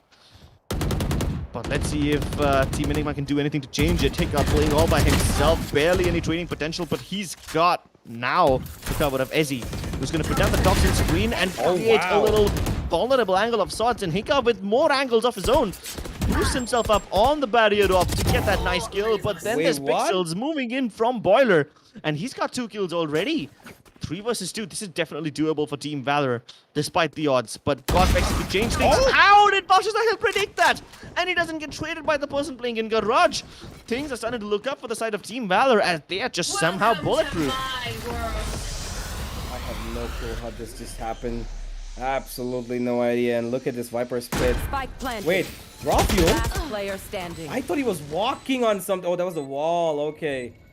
I thought this man's walking in thin air. On top of the Viper spit. I got really scared. Like, what is the voodoo stuff happening in Valorant? Yeah, we know the jet can fly, but not like this. Yeah, now Ezzy, 2v1, giving away his position. Not gonna spot out anybody yet. Pasha Sile still playing inside that smoke. They call his bluff. They know it's a tap. They're gonna let him be by himself. Another tap comes in. This time he slams down the bullet, and it's gonna be Pixels to take him down. 7-0. Enigma are falling apart now, just like, I don't know, like, I want to say ice cream over a stove, or whatever falls apart. Right? House of Cards in the Typhoon. House of Cards in the Typhoon. I have a couple of dark jokes, but I'm just gonna keep them to myself. Yeah, you better do that. Yeah, pretty much like you know, a block of Jengas. When one's pulled out, everything falls apart, and pretty much that's what's happening. I can make a lot more building down, crushing down references, but right now we're gonna see how Ezzy's gonna build up this round with his Viper's Pit, and look at the size of that massive home that he's built. He's gonna get tagged, but he's gonna be okay. He survives it. He's gonna This Viper's Pit covers the high ground as well, so nobody can fly over it using the zip lines. It's even better. Yeah, that's true. And God Vexy's holding onto that angle in case somebody chooses to do so as well. So he's got another mid execute coming in, I feel, because they know they can't go A. They have to try B, and Raw Fuel's waiting for them. Yeah, this time Raw-Fuel's position will be of crucial importance. Hiccup was able to get some really nice kills using the high ground over here last time, but now that the spike is under their control, I think this will call for some rotations. Raw-Fuel needs help, but he won't be given any. Hiccup does come in to help him out, but he's a little too late to the party, and Bullet is already spoiling it all. Pixels deep inside Tube. This could be big. He's hearing all these footsteps. He passes on the information that one person is towards Orange, just one person is towards Hut. But Bullet, he tanks the nanoswarm damage and then moves out. Pixels wasn't able to go ahead because of the turret, but now he can go ahead and join his teammates from the B Greens area. And at this point, the backstabber becomes the backstabbed. Ezzy coming in from this side has the potential to kill Bullet and Buster both, but if he is a little late, then he'll be killed by Pixels, and it won't happen as he's on the verge of pulling the trigger, and he does so, turns it on to get Pixels. Bullet is all that stands between them and Lost, but they find him. And finally, Enigma are able to put up a round on the board after a long haul, after a lot of mistakes, and even more rounds. They breathe a sigh of relief. Woo! I'm breathing a sigh of relief to see Enigma finally get their name on the scorecard, and they're gonna do it after giving away 7 rounds in a row. Valor, they have economy still left in the bank except for just Buster, so they're gonna be okay for another round even if they lose this one. But Enigma, they need to win this, and they need to win the next, and they need to win the ones after that if they actually want to try and compete in this map, because so far it looks like there's no competition. It's just been Valor trying to dominate this. And for now, we've got another A hit coming in. Aggression being relied upon towards A. It got close in the wall. Gets caught in this angle. He can't even run away. He's got Pasha Sahil on the other end, who could take him down, but no! Hiccup misses all of his shots. What just happened? Spike down A. Godvix has found a little pixel, and that's what he uses, but unfortunately, the Toxin screen is now down. This gives High on Life an opportunity to make a move, but Hunter has the better moves. He's faster, stronger. Rafiel, can he make this one work? He can hear a bullet on top of the zipline tower, but he elects to ignore this position, hoping to find someone towards pipes instead. As he continues to creep forward, he will come across Buster. The first point of contact has been dealt with. He needs the help of his teammate, but as he's down, and it's all down to just Rafiel. Nothing goes on. And Enigma, their economy is broken once again. Oh my god. Their economy is broken, and it is getting a lot more difficult for them. I thought on the backs of that one round they'd probably be able to get another, but now they really desperately need this round, and it looks like it's not even going to be an 8-4 half given the state of things right now. It's going to be worse than 8-4. It's going to be worse than what they did to Valor, because they've got an eco, just one Spectre on Hika, and the rest everyone are on pistols, so I don't see them winning out. Rafiel might want to pull out his knives any second. And he's holding his ground over here right now. He's got the armor, and he wants to pull him out. And there it is. It comes out. He's towards B. He's at the right place to be. As Valor are making the way in. Rafiel missing 4. Gets the last one. Dashes away. Tries to make something of his life, but it's not going to happen. It's going to be Hika to try and revive him. And then he goes immediately behind. Decides otherwise. Pixel finds Godvix. He is now in a 3v4. The retake looks pretty much impossible. Yeah, and even if they somehow make the retake successful, look at what they have. They've got the Hunter's Fury, which can deny the defuse. Counter wall. Yeah, this could be good, but he's a bit too late. Tries to go for the tap, and of course they've got insurance policies in the form of Bullet and Hunter. Wow, this is wonderful from the side of Team Valor.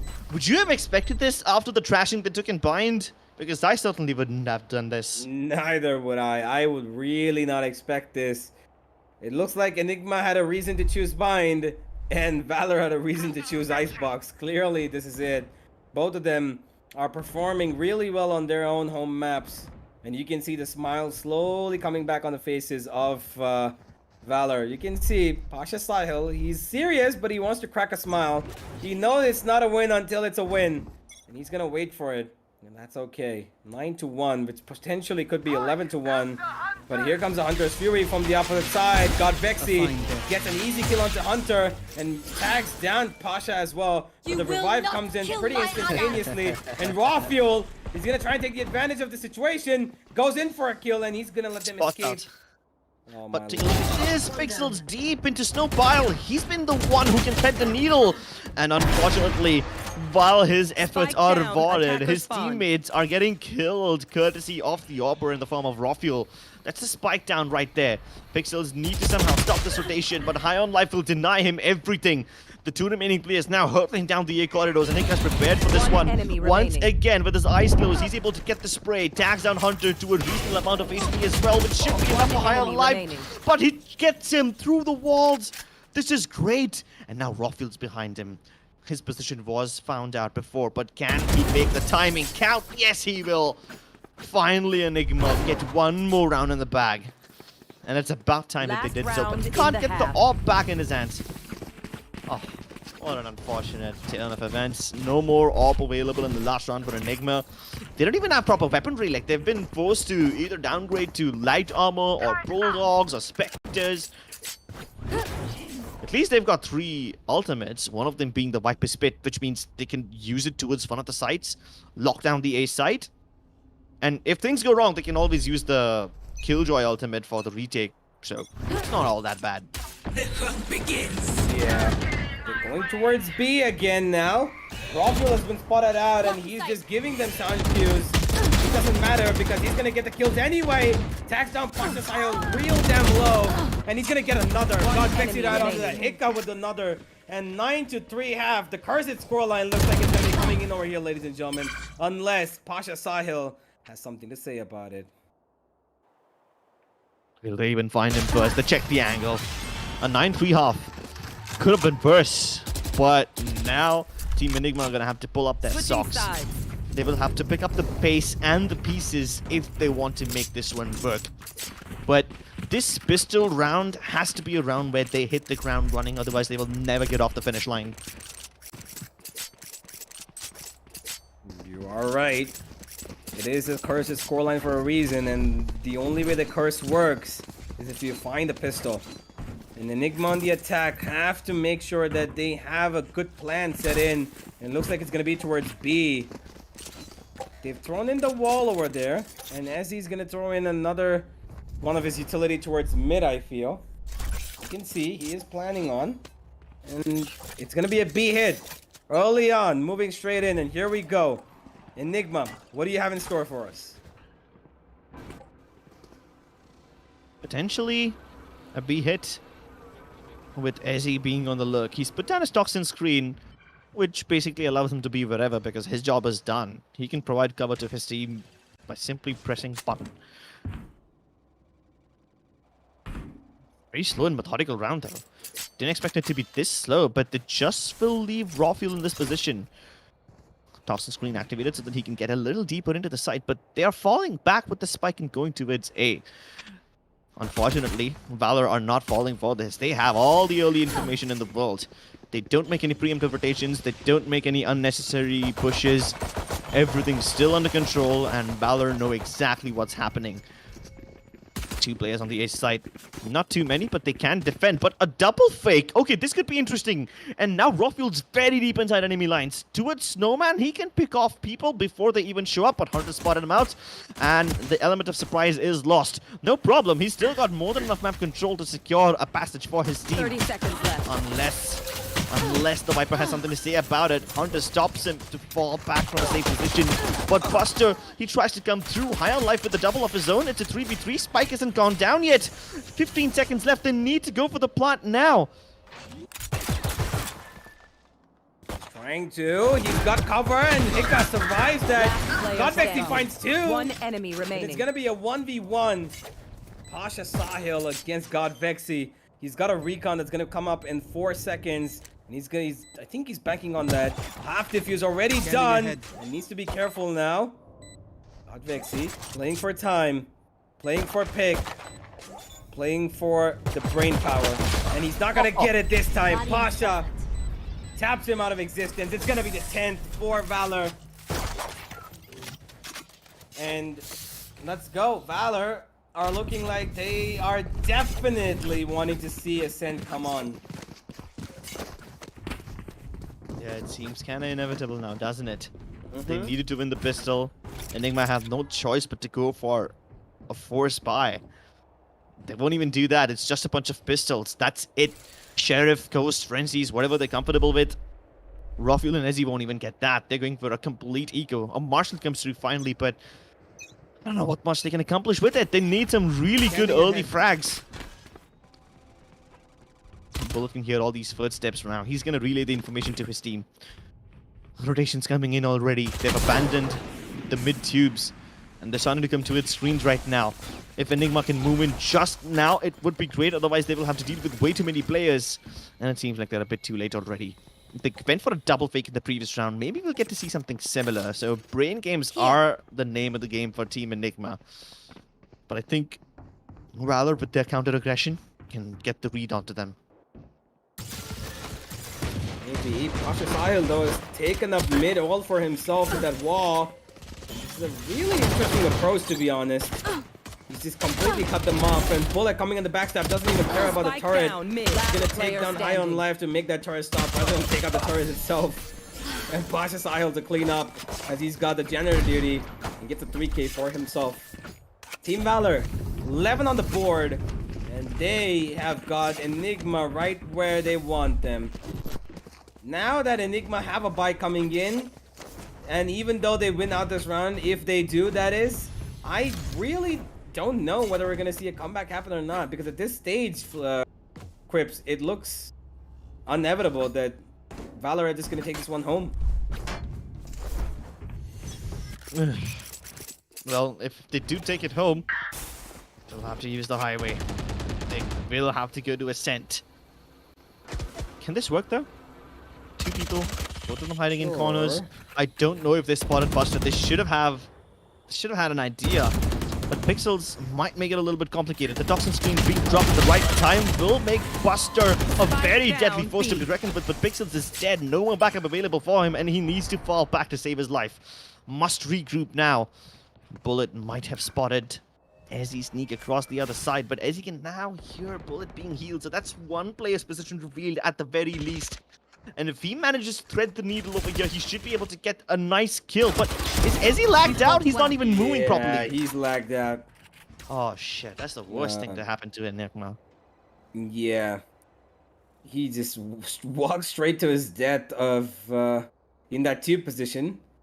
Now, Bullet on the backstab is gonna sit in the attacker side at spawn, as he's got these 3 players covered from the behind. He knows his teammates can take on this push coming in from the front. And this bonus round looks like it's going to be dealt with by Valor pretty easily. Unless we have somewhat of a surprise come in. Look at Rafio. He's pushing up actually, and they get the kill. Hunter taken care of, but what they don't know is Buster's still here. And he's going to take down High on Life. 10 seconds He's left. looking for another one. No! He's going to take down... Going for the orb to just dismiss and maybe scare God Vexy, but that blows up in his face. Cautious Isle with the revive, gonna get one, and he's gonna get the kill as well. Raw fuel on 8 HP. I do not see him winning this in any world, let alone this one. Ball is make sure that he can get it. A 6-man ace! Oh, that is disgusting, raw fuel. Pouring more fuel into the fire, and it burns as hot as the Inferno. Enigma are back in this game. What a stylish clutch. Raw Fuel had everything going in his favor. From the opening frags to the wraparound from behind, and then the murder from under tube. He was the perfect gladiator in this round. Raw Fuel, my friend, forgive me. Forgive me for doubting you of being on 8 HP. Yes, But, sir, you must not doubt him. I am really sorry. You made me eat up my own words, but I'm happy to be proved wrong every time there's a play like this coming up. 6-man ace, not something that you see usual in competitive play. And now... This game alone has had so many aces. You had one from Buster at the very start. 6-man ace, though. Yeah, 6-man ace. Yeah, that doesn't happen very often. Oh, unfortunately, after a very good performance in the last round, he's been shut down almost immediately now. He was just flying across, dude. Poor guy. He was just flying across and he just got shot down like he was taking a stroll in the air, midair. He did not even look, and he didn't know that the wall wasn't covering him. Poor old Rafio. It's okay. You've done pretty much your killing for 2 rounds, I believe, by taking out 6. But now... the rest of his team has to step up, but it's not looking like it. Pixels gets 1. God, Vexy steps up though. He's got 2. He's got Sahil just a bit, but Hunter's around the corner to help him out. High on life, the last man standing is gonna give up his life so that Valor can have match point. And match point. The scoreline does not look any different from what it was before. And if Enigma pull out this run and get a 5th on the board, which I don't think is likely, it's gonna be literally, you know, reverse Uno full time, unless Valor just completely demolished them yet again in this round as well and get a 13-4 scoreline.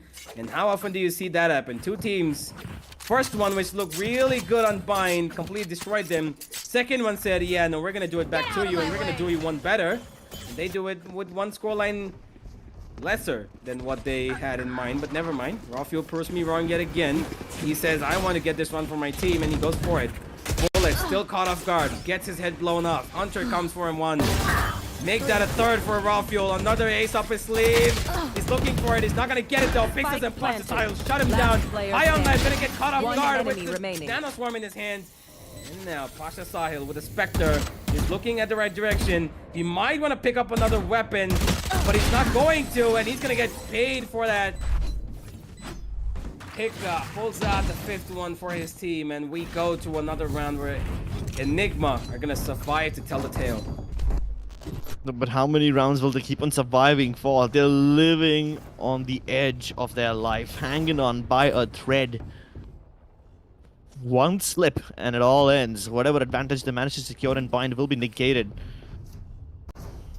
And from 12-5 to 12-12, that's a very lengthy, steep road ahead of them. They need 7 rounds in a row to make this one work. I don't know if that's possible. Pixels could have ended things right now by using the Viper Split on beat that could have denied entry, and he will use it the moment he hears a little bit of sound. But he's not playing inside it.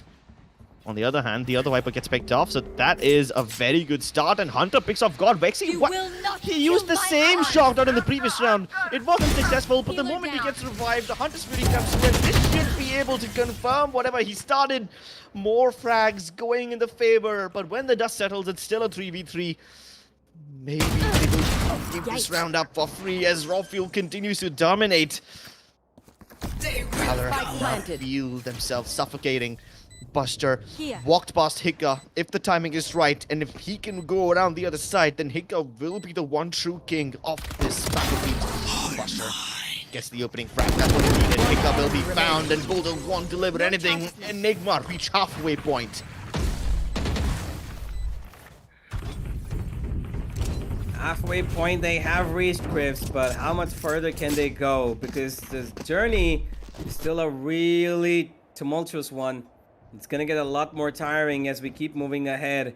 And although they have Valor on the eco right now, they're gonna have a buy pretty soon, immediately after this round. And who's to say that even these sheriffs can't make it work, right? So, yeah, we're gonna have to just wait and see how exactly it turns out. But this round pretty much should be Enigma's. But if anything goes wrong, then Valor are gonna make them pay for it. And Buster might just find one. No, he's not going to. As he takes care of Buster, Hika finds one more. And there's nothing else that I think this side of Valor can do. High on life, taps out Pixels, but what he doesn't know is that Pasha Sile is coming on right behind him. Pasha could probably find one kill and be happy with it. He's got Raw Fuel. Oh, Raw Fuel spots him. Hey, no matter how this round ends, I'm pretty happy with the fact that Team Valor are not afraid to play aggressively when they have nothing left to lose. A little bit of economic damage would have been nice, but at least now they know what Team Enigma are like when the heat is turned up. They know how they will react when Valor will try to push. And keep this in mind, Valor have almost always kept either Pixels or Buster towards the A side. And whenever they are, I mean, at least whenever they were on the attacking side, they were playing this default of sorts. Something that Enigma haven't done in a long time. Right? They're not the kind of team that plays defaults. They send 4 people towards the side, they try to get a kill, maybe some control, and then fall back and see wherever they have the better edge. But with this, at least Valor know exactly how Enigma will react, which one of these players will fall back, whether or not someone plays from garage. All this information will be very crucial in this 5 rounds. And let's see if they can put it to the use. Valor will be forced to fall back considering that the lockdown is in effect. But Bullet still very keen on fighting. With the tiny gap that's been left inside, he might just get detained even after dashing away. But hey, because he's detained, people might try to come and kill him, and then Buster uses him as bait. Hunter steps in too, and they've dropped the spike. It's a 3v2, and make it 4. But Ezzy finally making things work. God Vexy now revealing his cards, using his ultimate and revealing his position too. Can he recover the spike? It's gonna have to be the clutch of a lifetime if he wants to keep this hope alive for his team. Otherwise, we're going to Ascent. I don't know how much he likes that map, but he definitely doesn't want to go out in this fashion. No, certainly not. 1v3. He's got the spike right in front of his eyes, but yet it's so far away from his reach. 30 he has to seconds cross left. an army of Valor. And they're looking at every single direction possible. God Vexy finds one, but immediately he's gonna have somebody else pop out and pop his head, because it's gonna be the end of this map. It's gonna be Valor to pick up one more round, and map number 2. 13-7. Valor hit back, and they hit back in style. They might have had a couple of rounds given away in the last few bits, but they're not gonna have any problem with what this one was. A victory that is gonna allow them to keep themselves in the upper bracket, Crips, and quite honestly, I think that they did a pretty good job at doing so. Yeah, and every move that they made was so calculated. There were times when Team Valor, when they were defending, it's almost like they deliberately did not play aggressively simply because they knew that Enigma would be on the lookout. Enigma would be pushing with 4 people at the same time, and they don't want to walk into a stack of 4 people, right? So they held their default, even on defense, just Valor doing Valor stuff. Of course, every now and then you will have a little bit of change, like let's say someone pushing down pipes or someone playing on top of those boxes on B. So there were these few variations every now and then, but for the most part, Valor.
Hey, South Asia Valorant players, I'm Sean Garris. It's Kusta. And Michael from Genji Valorant here with some really exciting news. We have teamed up with LG Ultragear and the Esports Club for Season 2 of the Gauntlet. The winner of TEC Gauntlet Season 2 will receive an exclusive one-on-one mentoring session with our Valorant team to help identify areas of improvement in their game to prepare for a higher level of gameplay. In addition to that, we're going to be reacting to some of the top plays throughout this competition.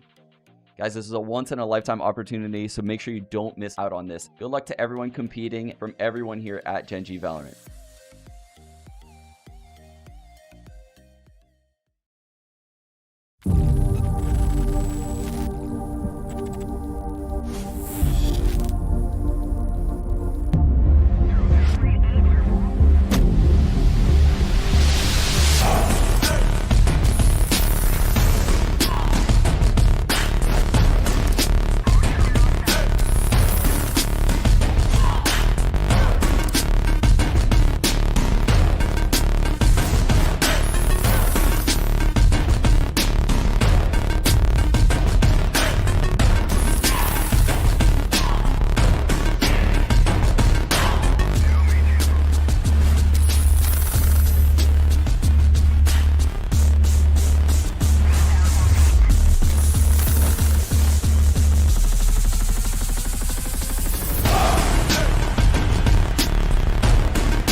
Hey guys, welcome back to LG Ultragear presents Tec Gauntlet Season 2, powered by WD Black and AMD Ryzen Radeon.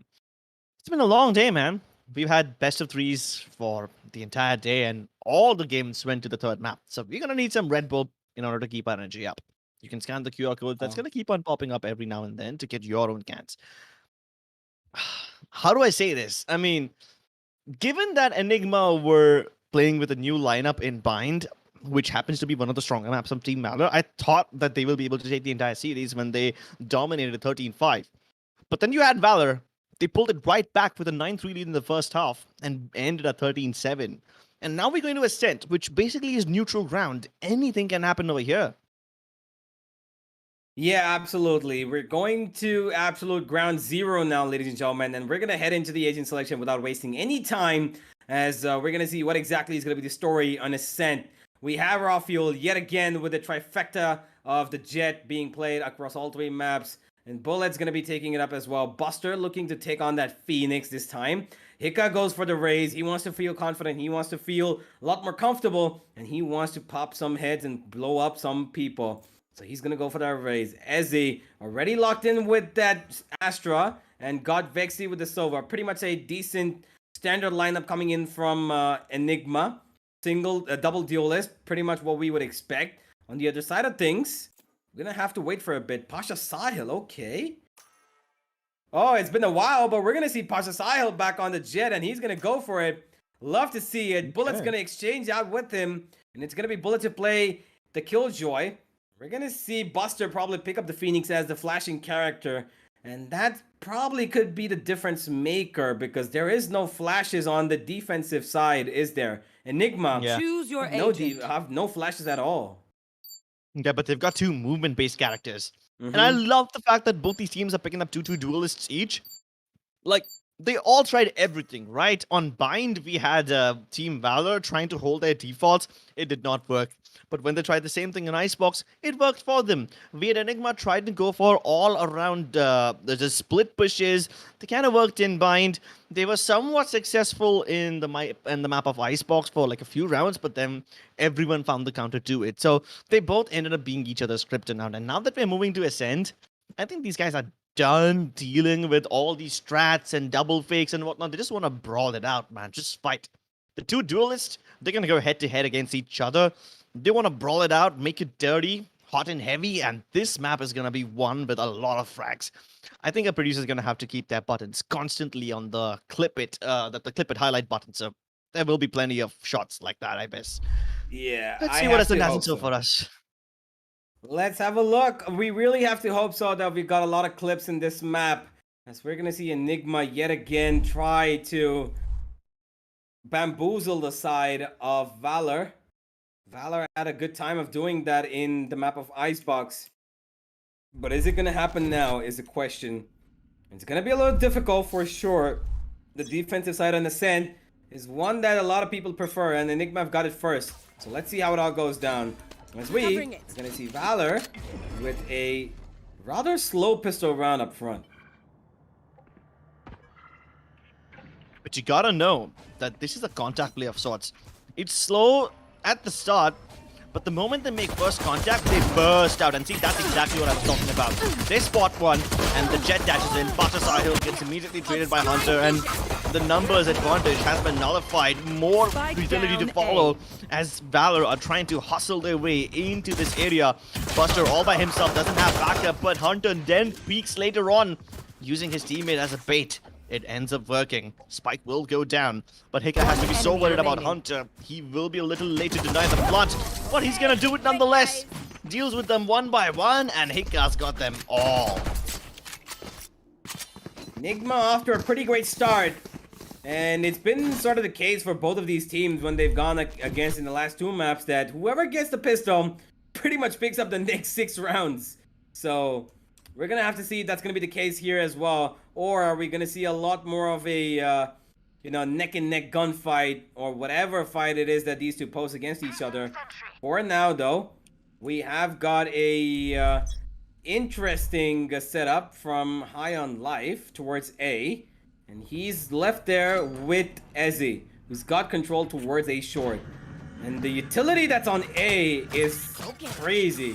But it's not going to matter because the B side is where Enigma are pushing up to find some ground. And they're going to get success. Hiccup finds the head of Bullet as Raw Fuel spotted out a couple of players. And he's going to get another bullet in his body as he lets Buster actually come.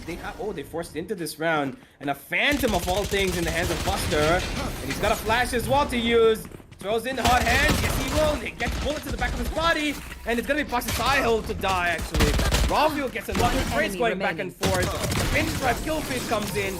But it's going to be all green in the end as God Vexy shuts down the force buy of Valor. Ooh. Rather spicy round now, wasn't it? I like the fact that Team Valor decided to push up mid in this eco round. It's best because then you get to see how the team reacts and how they rotate. You can spot out whether they deliberately, just stack the area of Pizza and Market, or whether they just prefer to rotate in via the defender spawn.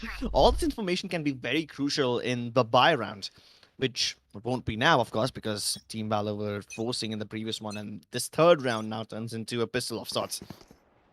But they'll have money in the next round, and Enigma can continue boosting and bat-statting. They still are holding on to their Spectres. But then there's also a glass cannon, which is kind of unexpected. So let's see how they deal with this one. Once again, a contact play from Team Valor towards Catwalk. We've seen this before in the pistol, but this might just turn into a meat grinder because they're up against Vandals and Spectres and whatnots, and they don't even have the flasher going towards this area. Pasha Sahil just makes his presence known and he falls right back.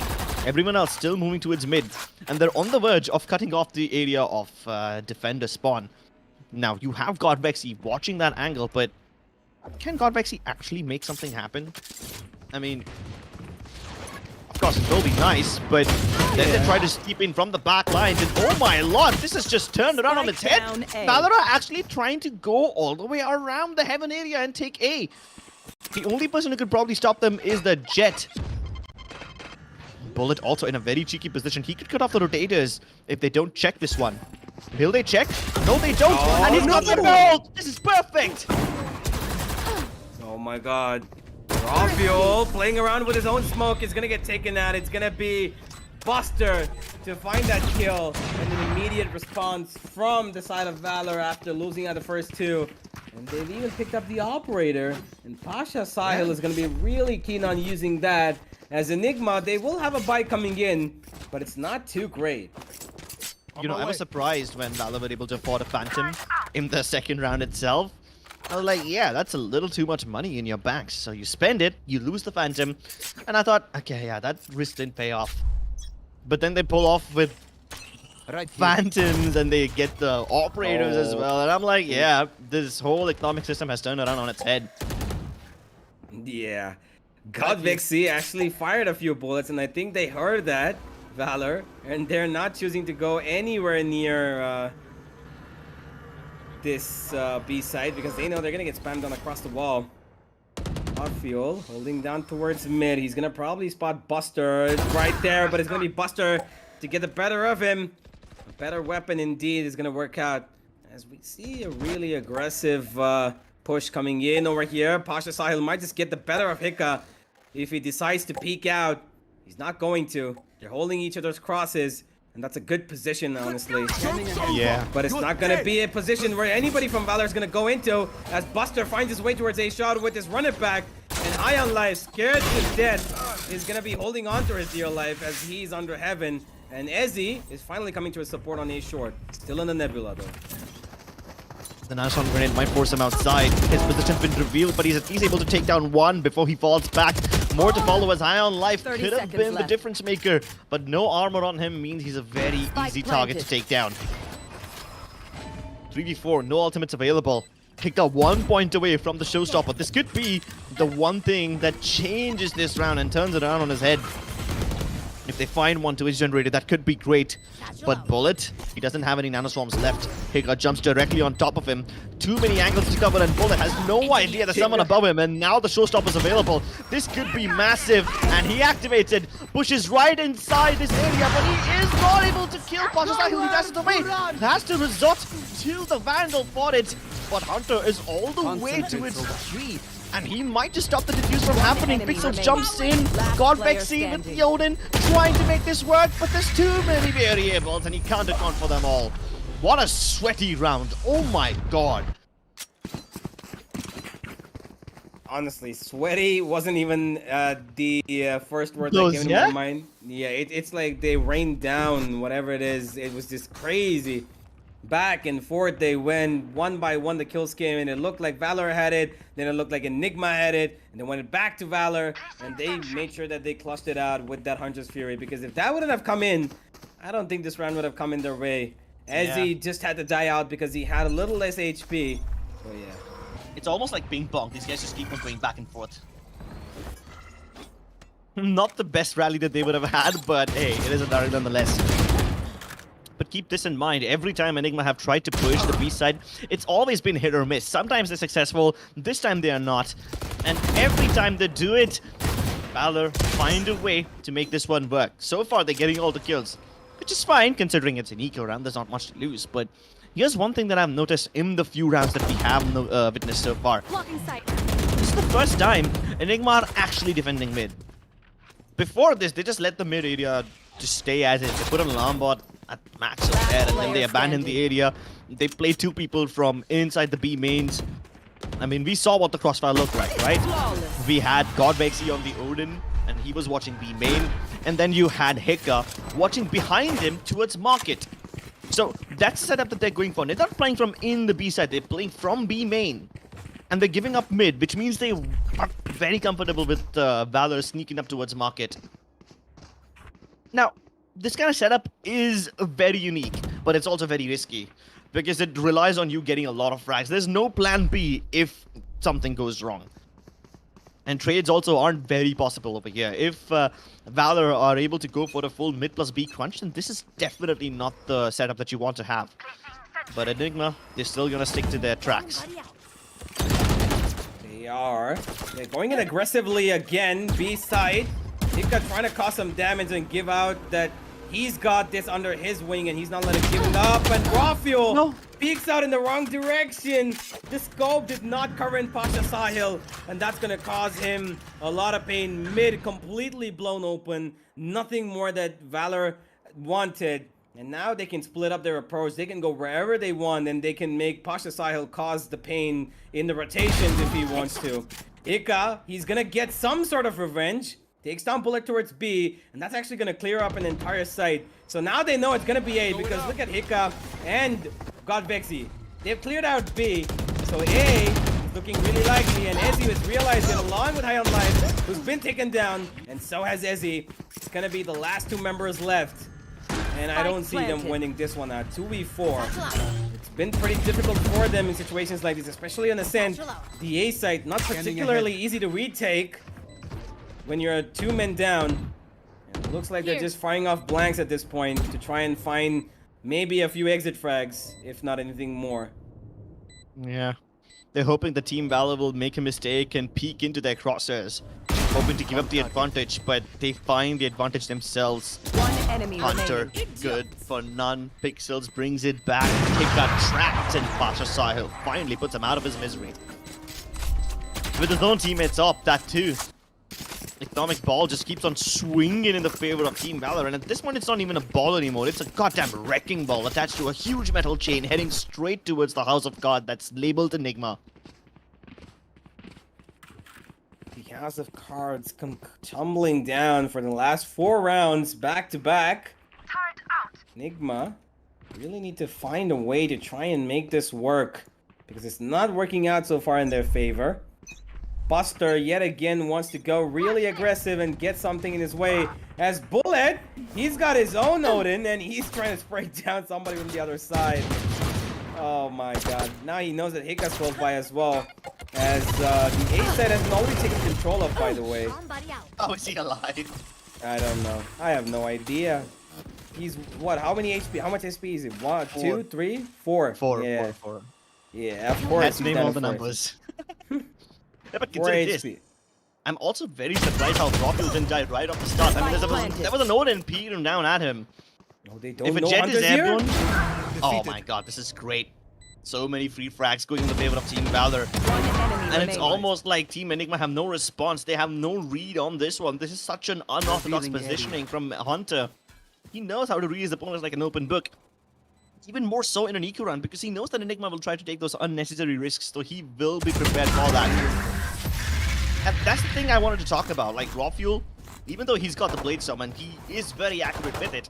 The moment he updrops in the air, and if there's an Odin looking at you, that Odin turns into an anti-aircraft weapon. If you're in the air, you will be shot down. Pretty much so, because you want to be in the air and try to get that kill. You try to linger on, you know, you have your drift, you just, you know, hover around there and you try to shoot in, you know, your knives. But the Odin bullets are much faster than the, you know, the range at which the knives go out of his hand. And even though they've got more damage than knives, the Odin is just a lot more damaging in more number of bullets. Right now, Raw Fuel yet again this operator going aggressively, gets spotted out. And he's not afraid to take these fights one-on-one. But the B side has been left open completely for that matter. Mid is where we're being attacked right now. Enigma have to face off Buster, and he's coming towards short. He tags down Hika to 33, and no heals available for him either. And the B side looks like they might be just taking control of it, Valor. You can see it. You got God Vexy waiting for it on the other end. He throws in the owl drone just for safety measure to clear out every single angle he can to see if somebody's lurked in. He's not gonna find anybody. Does he spot out 1, 2? Yeah, he will. He knows the jig's up, and now he's gonna give it out to his team. The rotators come in. Hika's on the back of side. Raw Fuel's right here. Here comes the Cosmic Divide as well. And the spray down from the Odin and the Vandal is gonna take care of them. One the enemy ult from remaining. Hika this time is going to connect as we have the last man standing in 30 the seconds form left. of Hunter. 1v5 required of him. Spike on the other side. Maybe he does an easy frag because he's very God Vexy is not too healthy either. Spots out the other one as well, but then bait and switch, it's perfect. I love the way how Hika stepped up in this round. Like, you know, when this round started, both the teams have had a similar amount of ultimates available. The Hunter's Fury, the Lockdown, and the Cosmic Divide was available on both these sides. All three identical ultimates. Hika Showstopper was the difference maker. He got those 2 frags with the Vandal, got enough points to activate his Showstopper, and then he just used it. A triple for him, and that's what basically got them the round. They also made Ezzy use up their Cosmic Divide so that things become a little easier for Team Enigma as Valor seep in through lane 1 and 2. Really creative use of that. And that's the whole thing, right? None of these teams can use Lockdown as long as the Hunter's Fury is available on the other side. But this time, Team Valor have a lot more than that. They've got 4 ultimates available. Let's see how they use this. He's short, being scouted out by Hunter. He's probably gonna spot one. Yeah, all his spots is one.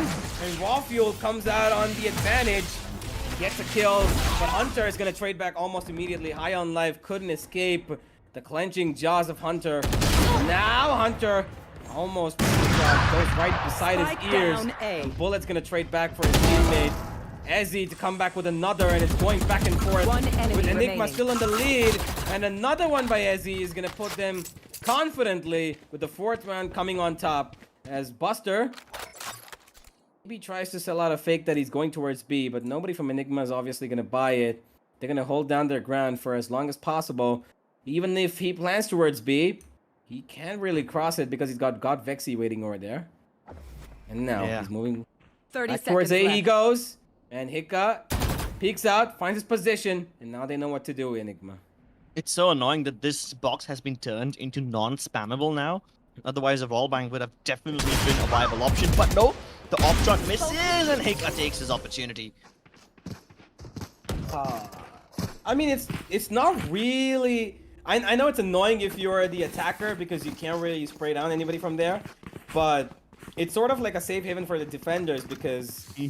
You know, whenever you're behind that, right? And even if you have a pixel of your body being shown out, and if you try to tuck yourself back in as well, you can potentially have 4 players spam down through that box and you're practically dead. Yeah. But that box sort of makes it more competitive. You need to go around the box to kill that person. And that gives the person behind the box a fighting chance. Yeah. And if by chance you get tagged by a recon dart or a drone, that's it. That's a death sentence right there. That used to be the case before, but now it's changed. Instant punishment for Bullet as he gets a little too over-aggressive. But now that they've spotted out the operator, they must know that Rafiel will not stop at 1. He will want more. God Vexy this time, the difference maker. He has been giving up mid every now and then. Team Enigma have allowed Team Valor to walk into mid in almost every round before this one, but not this time. This time they have an ult in place, and that is when the cookie crumbles. That is the one thing that Enigma have not done before, but doing it this time will yield results and pixels will fall. 5-5 and Enigma are on a high. Knocking them. This high has been helping them pretty much so far, even though the person who's named high is not really having a great game. Yeah, I got enough time to go into the Astro 4. Pretty much it is. He did what he did what he was responsible for in Bind. He played his game. That was really good. Yeah, most certainly. Now, as we've got level scores on the board, Enigma are looking pretty happy with what they have. As the B-side execute coming in from Valor looks inevitable, and God Vexy is preparing for it. Just about any time now. Oh no, that recon. Both sides of the recon help them to move ahead, but look at this, Pasha Sahil. Gonna take down one, but the airstrike weapon is gonna take him down. And Buster moving in is gonna not find it, but the rest of his teammates will find God Vexy. A lot of bullets coming in. Okay, I want to understand something, right? I want to Just refire everything. Hold on. Doesn't matter. No, you don't peek him. You do not go to it. Last round. I don't understand the it's not even the pre-fire. It's like he fired 3 years before, and he's continuously firing for 3 years. And they're like, you know what? It's okay. It's not gonna hurt us. It's just bullets from an Odin. Let's walk right into it. I mean, why would you do that? You can see the man is a crazy machine gun Kelly type guy. He throws in every single bullet he's got in the mag, and he has 100 of them, right? And you walk straight into it. Why would you do that? Why? Might as well throw on a wig and some fake muscles. Call him Rambo. Without a concealment. Call Hey, him but Rambo. the days of Rambo are not over yet. Godvexy's still with the Odin, nice and healthy, and this time he's got the Hunter's Fury too. So this could be a really big round. Bullet does have a lockdown, and he's had it for the longest time. He's just never used it, simply because he was afraid of Godvexy countering it. But now Godvexy is to its B. If he uses the to its A, the chances of him hitting are still 50-50. But hey, I mean, you can't take that ultimate home with you now. So you might as well do it. You are divided. Plus, such a reveal. He's just 2 points away from the run it back. He'll be getting that no. in. And as he stops it. No! Unfortunately, he tried to pull down Pasha Sahil at the worst possible time. He gets turned for it, but Pasha Sahil finds the opening. Hunter also precise. This is turning out to be a disaster for the side of Team Enigma. Of course, you will have used your Hunter's Fury the moment down the lockdown A. is put up. But I think this was a Player big standing. lockdown. They just wanted to find out where Godvexy is, and now they've found him. And they did not even destroy the lockdown, which means more time will be wasted. 30 seconds left. Spike plant is super safe for them now. Yep, it's gonna go down for sure. And now with the Odin, make that a Spectre. Back up with the Odin. Now, Standing ahead. okay, it's Yeah, a carousel of weapons. He spotted out one. Got to find out where the other is. He Enemy spots him out, remaining. takes him out even. Boy, Godvexy turning out to be a hero, but not so much as Pixels. 6-6 we go, and this is the closest these two teams have come to each other in the entire Switching series. sides. I mean, they had a decent 6-6 score in the first map. Did they? No, they did. It was 8-4. Oh, my bad. My memory is starting to betray me these days. Oh, yeah, you're right. This is probably one of the most focused games we've seen so far. Most of it was Valor stringing together 5 rounds in a row. That's basically what got them all this momentum. And then Enigma, they hit right back with 4 Let's rounds of see their now. own in a row. Either way, That's none of wet. these teams use their ultimates too wisely. I mean, of course, the lockdown and the Hunter's Fury were just saved up until the last round for the fear of being counted. But there was one very creative cosmic divide that we saw, you know, in the round where Hika used the showstopper and got that triple. And that was great. Let's see if Enigma can use the same brain games Careful now. and continue dominating. Buster, very aware of Rawfield's position, doesn't want to let anyone through. More to follow from A main, but hey, there's 3 people present to its 3. This means that Valor have a decent enough defense on this A site. Cracking it open could be difficult. my. This is Rawfield, he's a nutcracker, he spots everyone. And now he's got backup of the Killjoy too. Possible? Oh no, Pixels! How is he alive? Yes, sure, the Boomot has been nerfed, but higher life is not at all nerfed. Buster finally puts him out of his misery. But this site is still under control. Enigma are starting to reconsider their choices. Now they might plan move to its B. Spike is on its way, but so is Bullet. Finished. Okay, Bullet. Okay. Alright then. Disgusting. Disgusting? Nah, that's just plain. I don't even know what the word is. It's worse than Last player disgusting. standing. And Hunter takes down down. 2. Make that 3. What? Okay, Valor. Okay.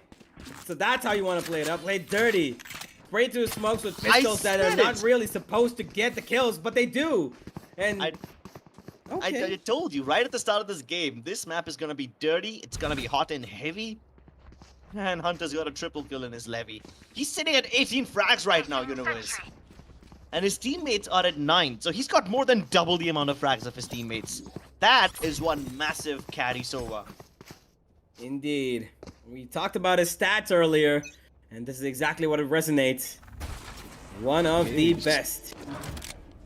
If not the absolute best already.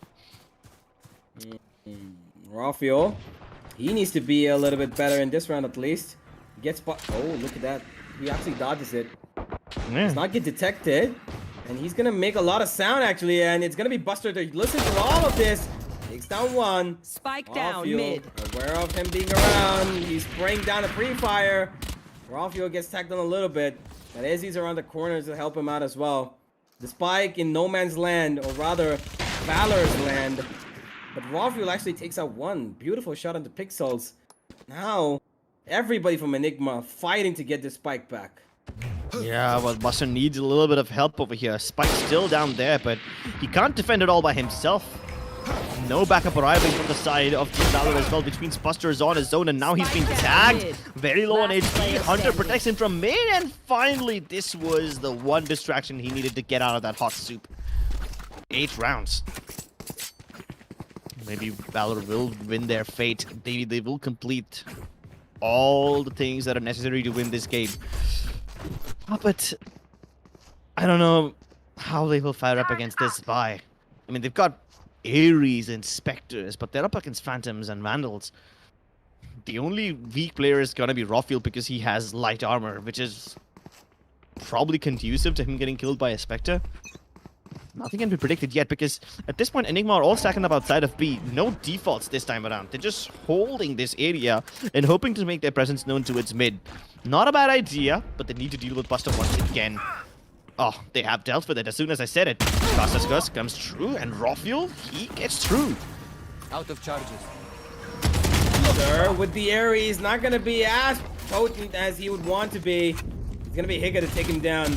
Cautious Sahil finds Ezzy trying to put down some smokes. And he's gonna get damage for it, but not taken away completely. Spike planted. Cautious Sahil and Pixels both are in the same position, and Ezzy knows it. And look at this. Look at this guy. Oh my god. He went and crawled all the way up towards attacking side spawn to try and fight these guys. And he's damaged Pasha Sahil. More than enough for him to decide to not go in for this. And here should probably be the save. I mean, there's no point of saving. They can buy in the next round, can't they? Pixel should save. But Pasha Sahil will definitely have economy. Yeah. He's got, yeah. That's exactly why Pasha Sahil is going into the site for exit frags. He just doesn't want to die, that's it. He just wants to die to the spike so that, you know, he can still get money in the next round, so that's fine. And Pixels will continue to save the Phantom. He's got heavy armor as well, so that's great. And the exit frag, I'm surprised with that one. Nice. I thought Valor have a Rawfuel buy. almost saw him. Yeah, It's okay. Keyword. It's okay. Yeah, but take a look at this buy now. Team Valor not only have all the weaponry they need, but they also have an op, although it's a risky one. A glass cannon on Pasha Sahil. Yeah, not usually the best option to go for, but it is an option that you have to take under circumstantial risks. Yeah. Now the circumstance is that they need this round. Off fuel. Almost. They actually damaged him quite a bit, and he's down to 48 HP. As Enigma have called mid their kingdom. Yeah, but will they be benevolent rulers? Will they be able to make the best out of the resources they've been offered? Can they make Team Valor pay the taxes for whatever sins they've committed before this? 7 to 8. Stakes have never been higher. Both the teams have fragile economies right now. Valor a little more fragile than Enigma for now, but consider this, the team that wins this round will get to dictate the momentum for the next few and maybe be the first team to get to triple digits. And once you're in double digits, life is a lot more comfortable. Great crossfire by Pixels and Buster. Hunter also might just join in. Plenty of footsteps present over here. No indication of a fake. Valor will commit to this one. Doesn't matter if Pasha Sahil gets revealed. It's a decent enough recon dot, but oh my lord, what on earth just happened? 3 seconds and everyone's dead. My bot.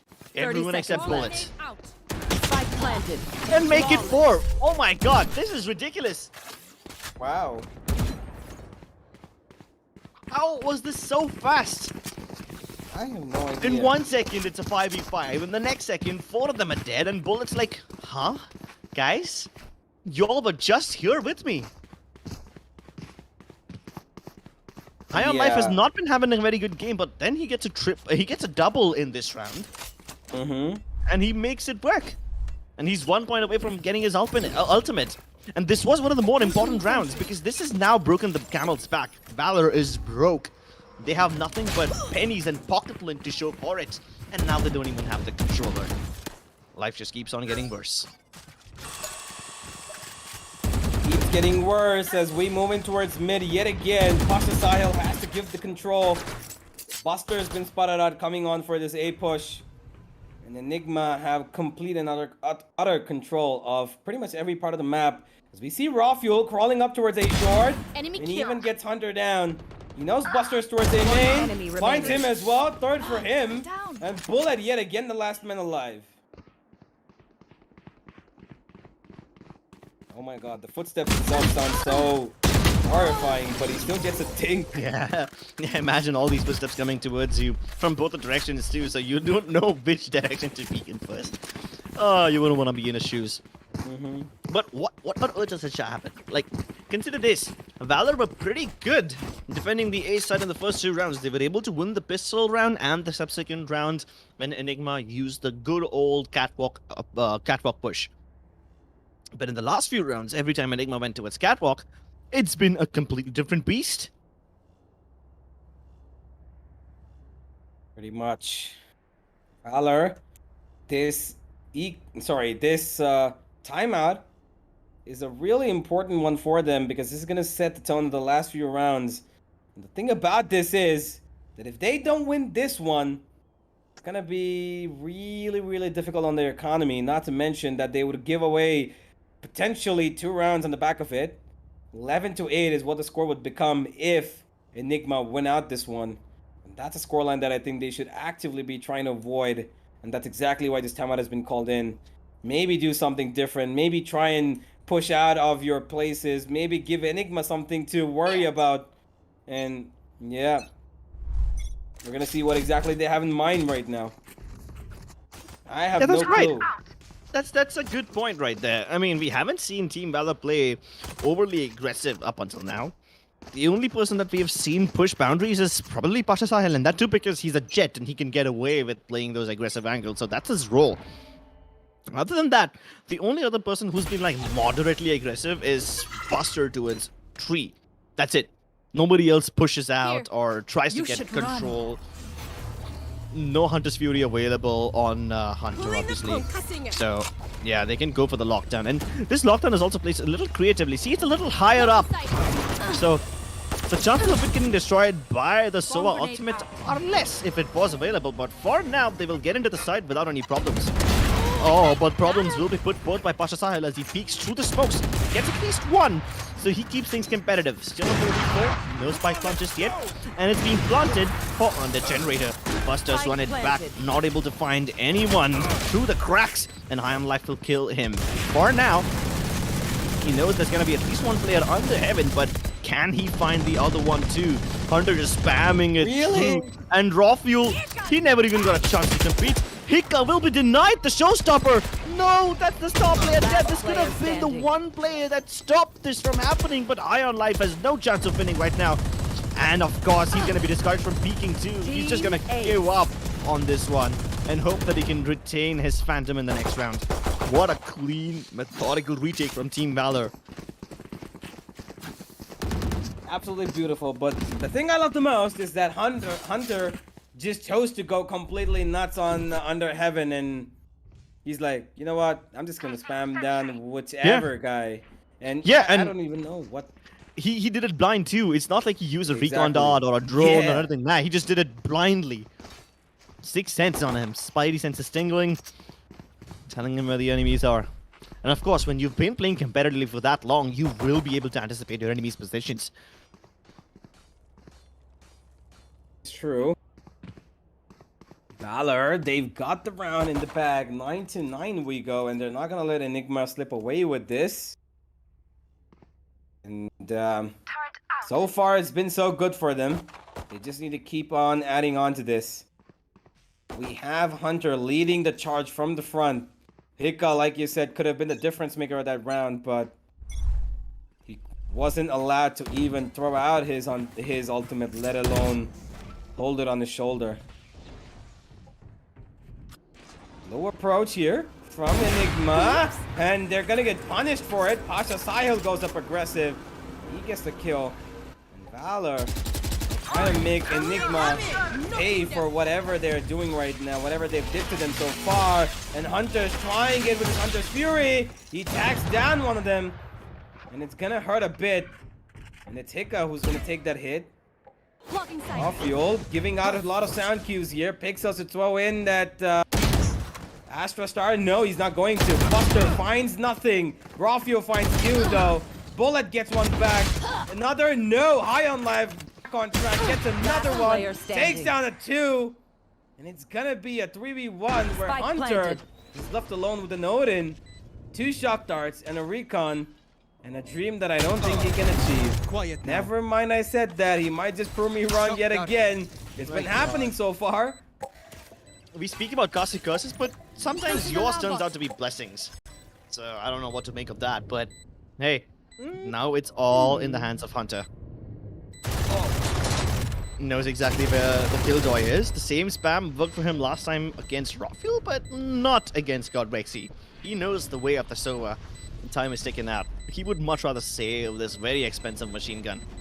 Spots high on life go on the other side, but he switches over to the much better weapon, so hey, Enigma can win the round, but Hunter has the better weapon, and he's gonna probably give it to Pasha Sahil once again.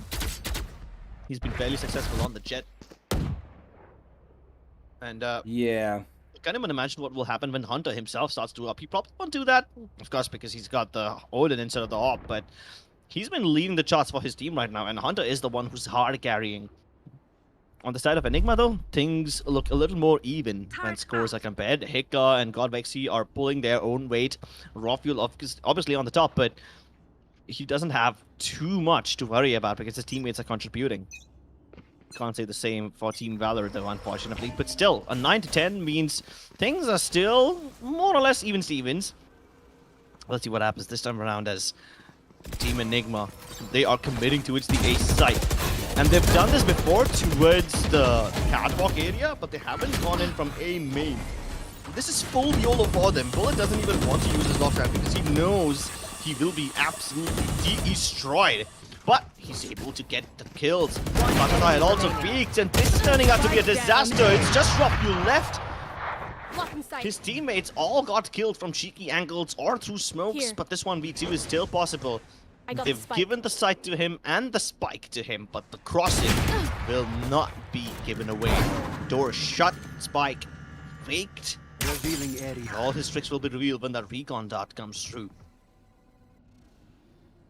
He's not revealed yet, though, so they know where he must be.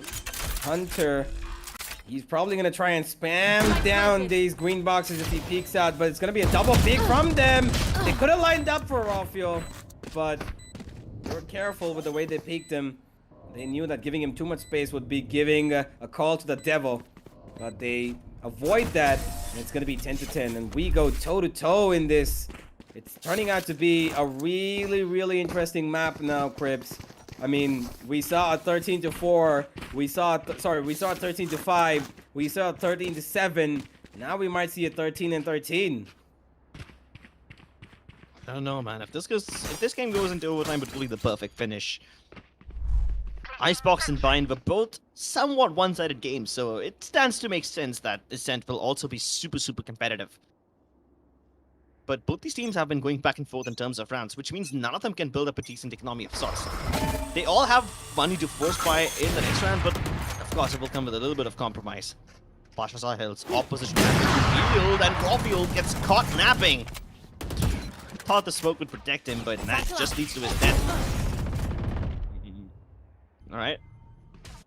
Hika trying to go for some fancy footwork, but won't really happen. Buster needs to step up, as he hasn't checked his position yet, and the timing could be of big, big difference over here. Yes, he spots the battle. Pre-fire comes through. Buster's made it happen. 3v5. That's the advantage they were looking for. And Team Valor have it all going in favor of them. He's got to run it back too, in case things go a little astray. But Buster spots out too many people over here. Doesn't want to stay. Beacon darts by both the Soas exchange almost instantaneously. The flash is avoided too. It's just a battle of attrition right now. Both the teams starting to use their utility to get the upper hand, but yeah, good luck dealing with this crossfire. You've got one Odin and one Phantom, both of them on the same angle, and the moment Ion Life peeked that, he saw his life flash before his eyes. God makes he has no way to isolate these gunfights. 30 Probably should be able to seconds see the leg model of Buster before he sees Hunter, but of course they can swing wide. One enemy remaining. And Buster's health killed Heka as well, so it's just down to him now. Oh, Yeah, look at this. It's like an art. it's just ridiculously What can you good. do when you see two players sitting up like that, waiting Yeah. for you? It's like they're Yeah, there's- writing a death sentence, and it's just, you know, it's staring you at the face. Yeah, passing along judgment wherever they go. They stack these angles. And whenever they stack these angles, Enigma can do absolutely nothing. Do you know what the funny thing is? Enigma have been able to break through fully stacked sites. Angles are a completely new thing. This is the new beast that they haven't seen Valor pull off before.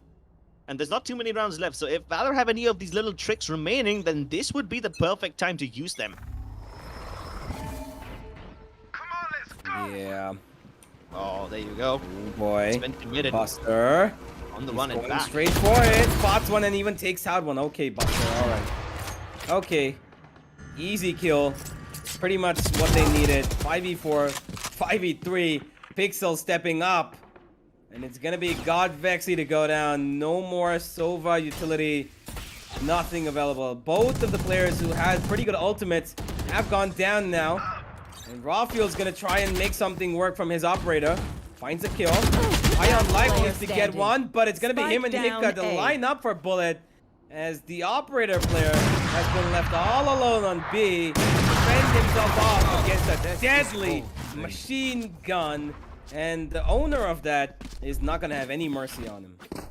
Match point. Map series point over here for Team Valor. Enigma with their backs against the wall. Either have to break through it or just give up on this map. They're not gonna go down without a fight. They've got 3 ultimates. Let's see how well they use it. The Hunter's Fury, the Cosmic Divide, and the Knives. Of course, Rafiel isn't gonna buy anything. He's probably just gonna give a drop to his teammates, play with the knives himself. They must use God Vexy's ultimate out of my to way. absolute perfection to find an opening. But keep in mind, even if they manage to get inside a site, there is a Cosmic Divide and a Lockdown available on Team Valor. So that means that they can go for the retakes pretty easily. And Bullet's lockdowns have been pretty creative, so it is a little difficult for God Vexy to destroy them. No mercy, yeah, this Hunter doesn't mind letting his position be known. Of course, he's setting up the bait for Pasha Sahil because they will be focusing on the Odin and they'll forget about the operator being over here, but Pasha Sahil won't be allowed to escape. And here's the lockdown. Hunter can do nothing about it. He can probably try to spam through the boxes and try to destroy the lockdown from right here, but he would much rather take his chances elsewhere. Now Buster regrets using his running back in the previous round. God Vexy, he makes sure Hunter cannot escape. The Cosmic Divide will keep him positioned over there, anchored in his grave, and they get in the sight. That's the opportunity they were looking for. Plant Spike goes planted. through. They need to hold on to this retake. Of course, the lockdown can't be used just yet because the Hunter's Fury is still available and Godvexy is gonna utilize it right now, right here. But while he's distracted, they make sure that they get in, and Buster has cleared out high on life. That's the play that they need to be careful about because he doesn't want to be the top of the front of the main, and Bullet almost lined them up. Everyone converges, and Team Valor takes it home. They win this map. It was a long and hard journey, full of peril. Oh, but they reach home nonetheless. Defenders win. Ah, look, I can look at their faces and tell they are so relieved by this Hunter with that big smile on his face. Must be feeling real proud of his team. And you can look at them, guys. They are your champions against Enigma. Something that you really would have expected after seeing the end of the first map.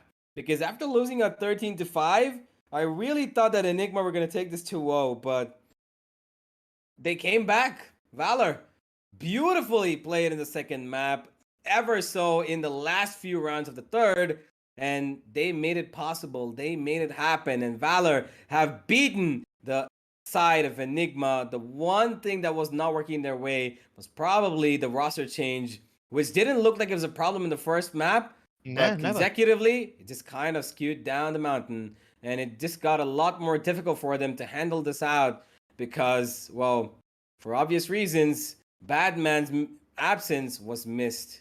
And yeah, now the thing about this entire match is that we're going to have to go through the match highlights to see how exactly it all turned out. And I'm going to talk to you about it, Crips, because, I mean, we saw the first map, we saw the second map, and we knew that there's going to be a competitive matchup coming up over here.